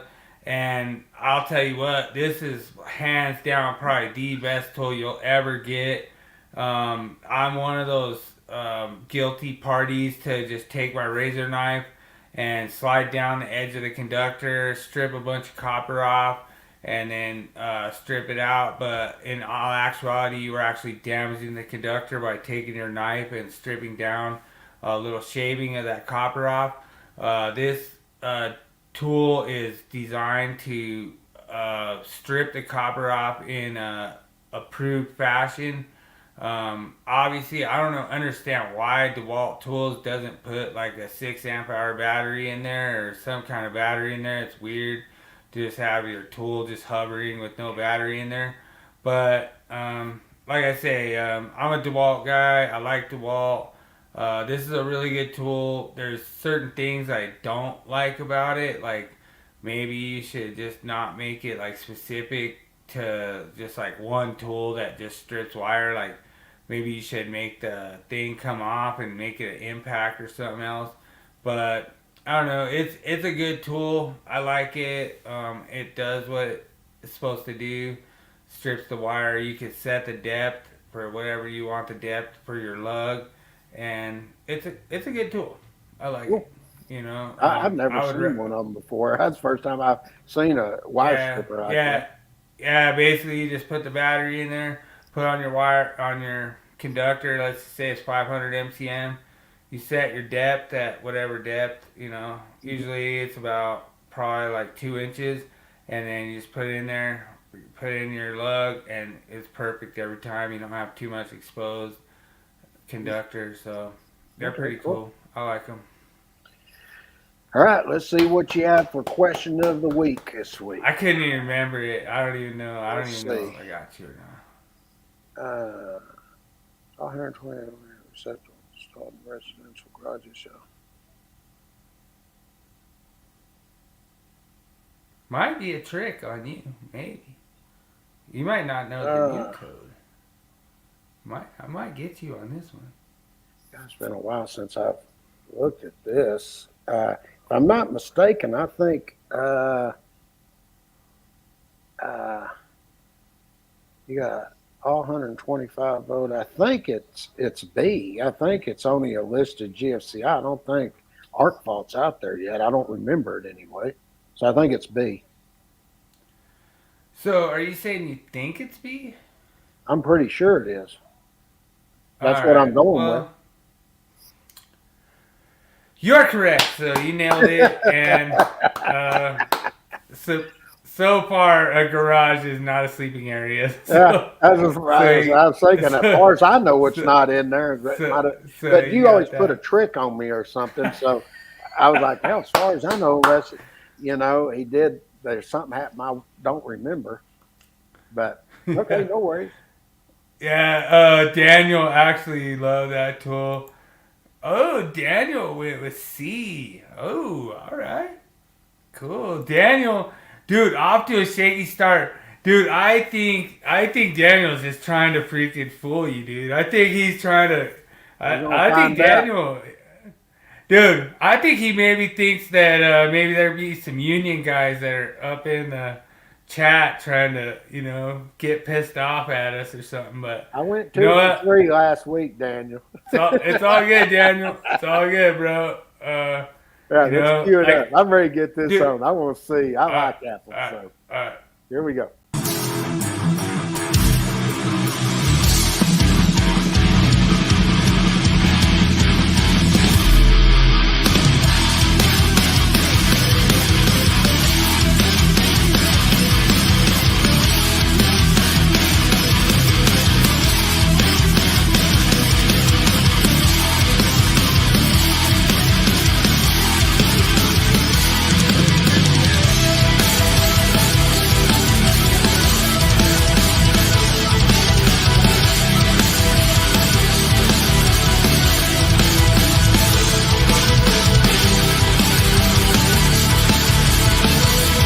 You are now entering the zone of the Willie Quiz.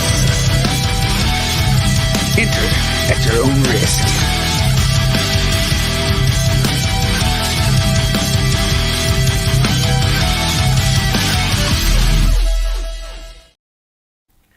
All right, so welcome everyone to the Willie Quiz, the most anticipated code quiz. It's not code quiz, it's just general knowledge quiz of all time.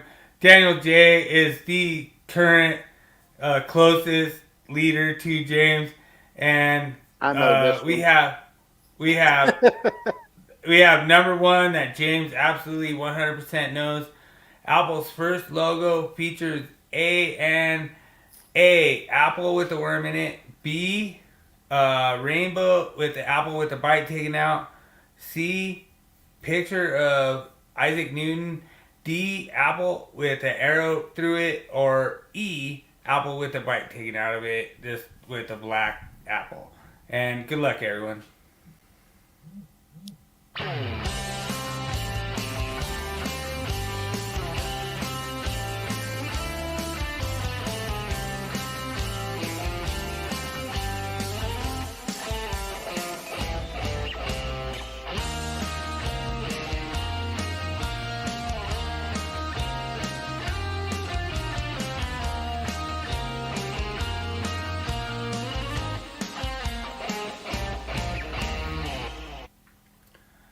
All right, so right away we have an answer from Daniel J. A B. Dude, Daniel's going for the throat right away. That's Rainbow apple with a bite taken out. Dude, good answer, Daniel. That is good. It's wrong. Oh man, Because I have the original when they first come out, and a lot of people had never really got the first one. You would naturally think it was B. That was usually what most people would have thought, but actually the first one that come out was a picture of Isaac Newton on it, and I know because I actually have the computer here. It's an old one. I can show it to you. Matter of fact, one night I'll pull it up and show it. It's actually in storage. So the answer is C. oh man, James. You can just go ahead and say I'm right. I know I am. You know, you're really disappointing Daniel with such a good answer, but you are correct. C is the correct answer for question number one. I knew that 100% fact because I got it here. you nailed it. And So I can actually find that computer, bring it in here. It's in storage, but it was one of the very first. It actually come as one part, and it looked like a box on top that was tied into a bottom. It was just like, it didn't fold up or anything. It was like one full computer that looked like a toy in a way, is what it looked like, with a little monitor and a typing keyboard to it. Okay. Well, like I say, that's cool. You're one win, one answer, ahead of Daniel tonight. But all right, so in 1986, Apple launched a blank Atari game for PC, a Nintendo game for PC, a clothing line, D, a mouse pad, or no new Apple products were ever launched in 1986. Good luck, everyone.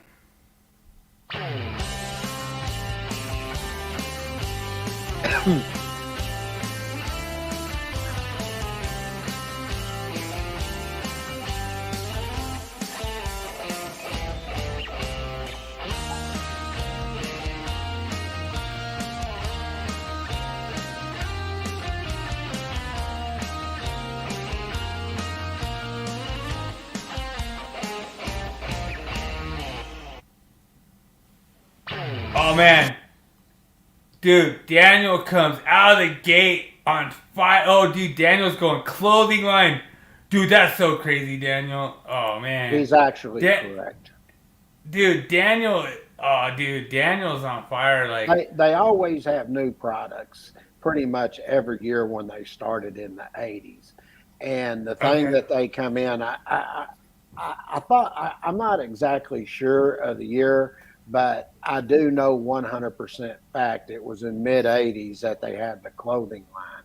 And the reason I know that is because I actually have the shirts in there still that I purchased. So I know it was in the mid 80s. So it's clothing line.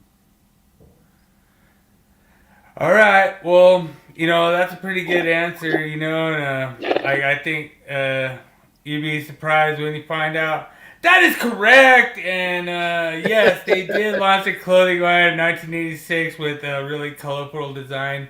And you and Daniel tie for the. So basically, you and Daniel are tied, even though you got one correct. Like you're still tied, but. All right, let's go to question.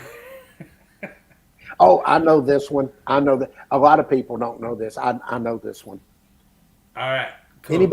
Anybody that deals and knows when Apple's coming out with their advertisements and everything they still do it till today. It was something they started a long time ago. I know the answer to this. Okay, go ahead. All right. Well, you don't have to, tell Daniel he's stupid right away. He's wait. But all right. So, and sorry, Daniel, like, you may not know this answer, but when Apple devices are shown in advertisements, the time is set to blank. 2 minutes to midnight, 2 minutes to lunch, 9:42, 9:41, or all times are random. Good luck, everyone.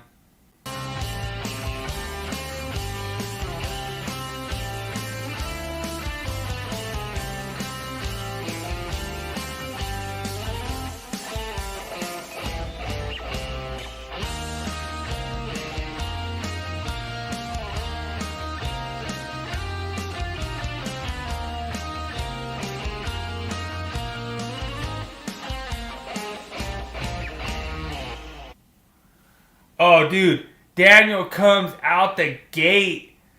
Oh, he's coming against Stallcup hardcore with a C answer, 9:42 a.m. You were almost there, Daniel. It's that is hardcore. That is hardcore, Daniel. You were close. I think you got him. It's 9:41. It's 9:41. I think you got him.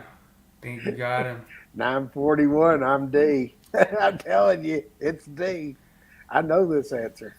All right. Go ahead, you can say it. I went 3 for 3 this week. Looks like I'm an Daniel Apple comes nerd. out. He's going to change it now. Oh, you get 0.05 points, Daniel. And you are correct. It's 9:41. Oh, man. What a good freaking quiz this week. The whole reason that they did the 9:41 is because they released their products at 9:40 Pacific time, and they wanted to add the extra minute to when the ad released to where your device would be reading that actual time on the device. That is correct. That's exactly. They started with 9:42, and there was some that were behind or whatever. I don't know what it was, but it was a minute off. So they changed it to 9:41. But it was originally 9:42.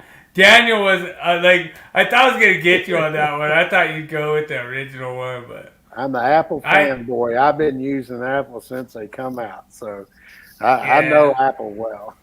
I was trying to stump you, but there's a chance I might just do Apple again next week, just to maybe try to, crush you down.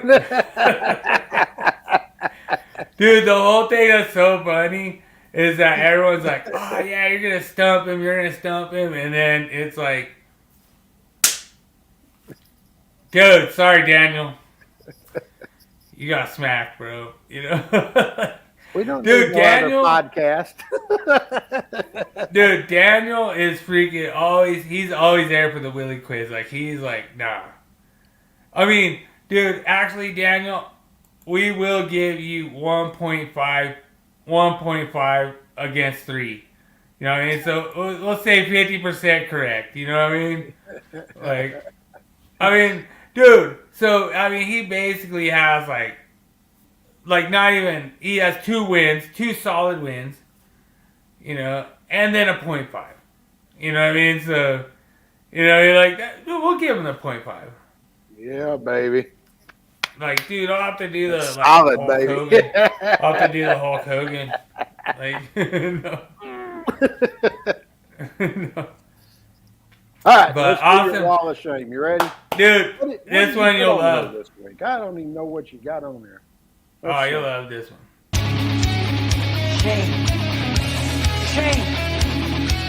Shame. Shame. Shame. Shame. Shame. Shame. Oh, dude, Daniel has some really good freaking advice for us, bro. What's that? Go hard or go home. Hell yeah, I agree with that. I agree with that 100%. What the hell is this? Oh, this was found by an in-home inspector in, I think it was Maryland. Then I don't know how Did they they wrap even. that conductor around those wires coming in on up top? Yeah, I guess supposedly what happened was they did a service change, Uh-huh. and the conductors coming in were too short, and they just made like a little freaking splice or something. I was then going to just say, taped 'cause it it up. looks like the one on the bottom right there, it looks like they took a copper wire and twisted the copper wire around it to hold them together. Yeah, that's what they did. And then the 'Cause it other was one too they short. taped together. Dude, I'll tell you what. Me personally, dude, I'll get the truck on that. I will pull that conductor long enough to reach. Like, yeah, I'll put the dang. truck on it. I'll make it reach. Like, but I don't know. To me personally, like, I don't know. I don't think they tried hard enough. Like, I think they're just like, oh, it's too short. Let's just take another conductor and just, you know, put it on there and then tape it up. That's just some shitty Supposedly- work right there is what that is. Supposedly, this was found by a home inspector, and it's funny because but it doesn't look bad until you take the electrical tape off. Well, I'm just sitting there looking at the copper conductor that's got them two tied together. He's got the conductor coming down that ain't long enough. Then he takes and puts some strands in the terminal block there, and then he ties it together with a little, looks like a number 14 copper wire. That one's pretty bad. Damn. Did you actually Yeah. do this work, Bill? Dude, I would have put the freaking truck on it, and I would have got that. I would have brought the wire stretcher. Bill says, hell no, I didn't do it. I'd have put 2 wraps on that instead of 1 wrap. I know, see, It would have Yeah. been solid then. and a zip tie, you know. Yeah, zip tie But- too. But dude, it's so funny. I always joke around about Willie Jackerson and stuff. Oh shit. And Willie Jackerson, like the wire came up too short, and so he fucking bent the building. Yeah. You know what I mean? Like he stretched the building, made it work. You know. But the whole thing is, spinning your tires. yeah, it's like, dude, that's what I do. Like I don't settle for that much.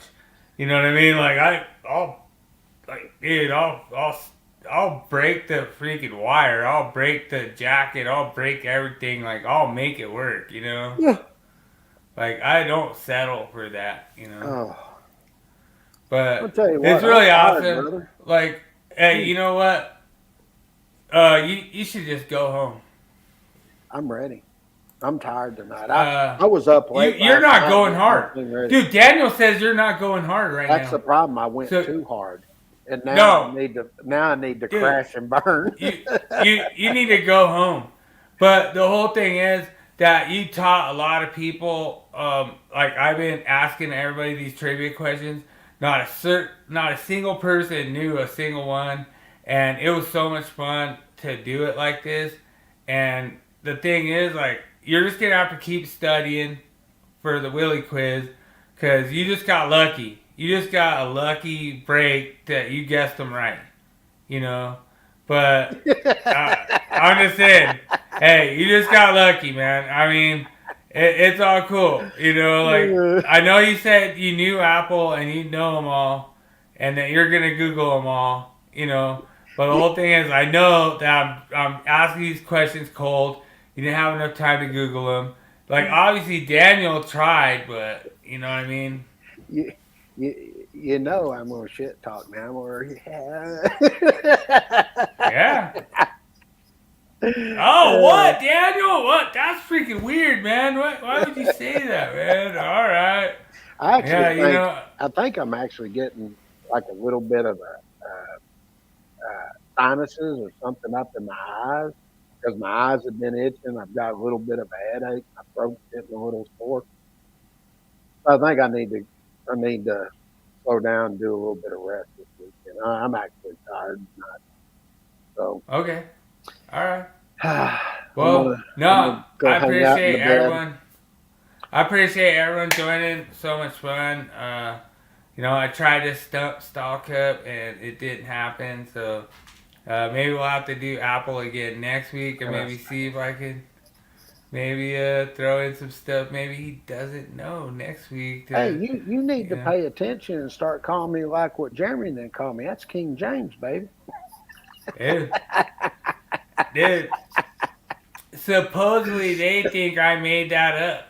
No, they're the ones that actually made it up. You make up some name for him. I'm like, what? I was like, I didn't make that up. I was like, that was made up by you guys. Dude, the whole thing that's funny is that they're like, oh, James is such an arrogant fucker. He's got, lying for his thing. And I was like, well, yeah, it's because he's king, you know. I did it because of y'all. It wasn't for... Yeah. He was telling me, you're ignorant, blah, blah, blah, blah. You're not a good instructor, blah, blah. I said, but yet, I taught for NFPA for almost 30 years. I said, I've been all the Department of Energy and Defense locations. I've been to ExxonMobil, DuPont, all the biggest companies in the world, NASA. I said, he goes, there you go, bragging again. I said, you can't win for losing. You're sitting there telling everybody I'm a dipshit. Nobody pays any attention to me. But yet I tell you what I've done, and then I'm bragging.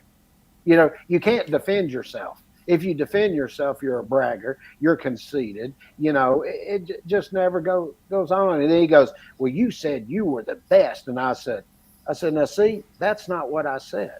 I said our publications were the best. Oh, I still back that up. Yeah. That's we had a comment that came in just to check it out. So, John Reeds, I appreciate you joining tonight, John Reeds. He posted this comment, and this comes to your publication with the, he actually went and did it?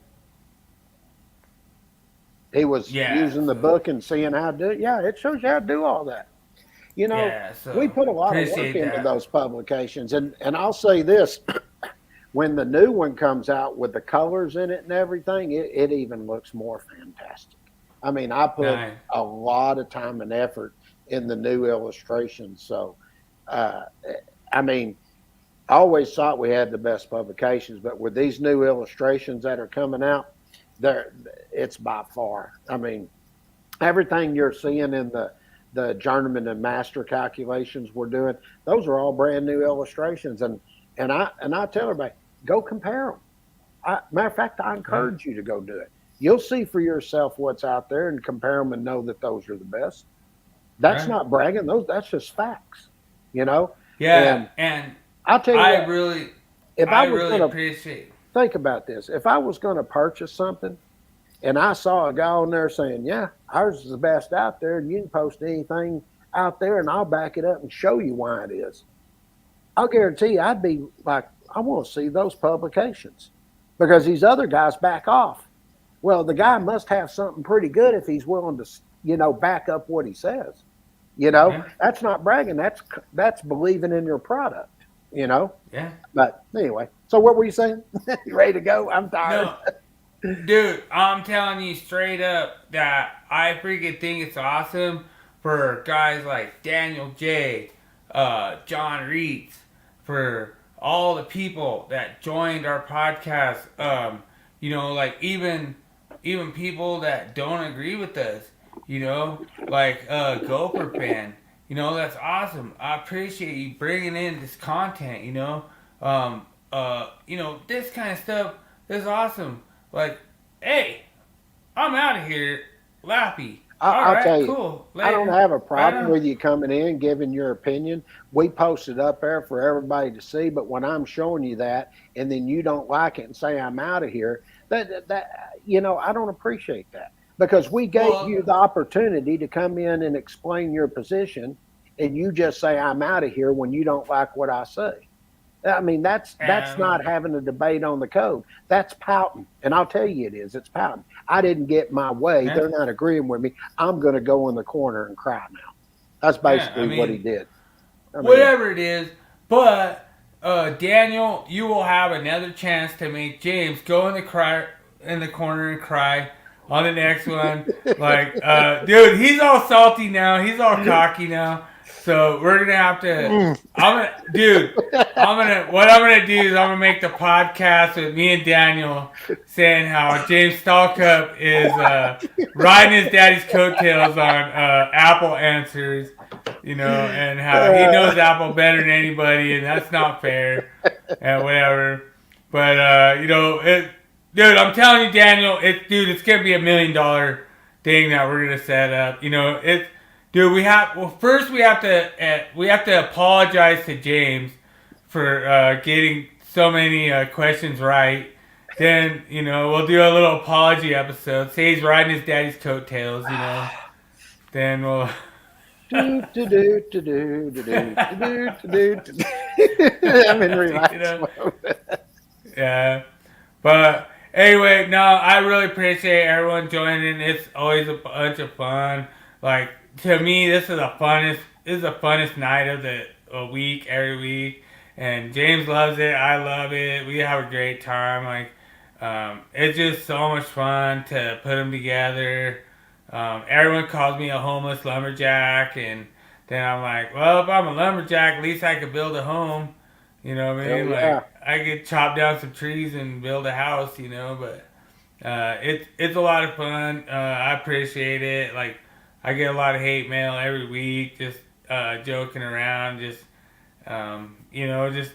us, just being us, and that's cool. If you guys have some hate mail, send it on over. I might make it into a podcast. I might call it a short 7-minute apology from Paul Abernathy. You know what I mean? Never know.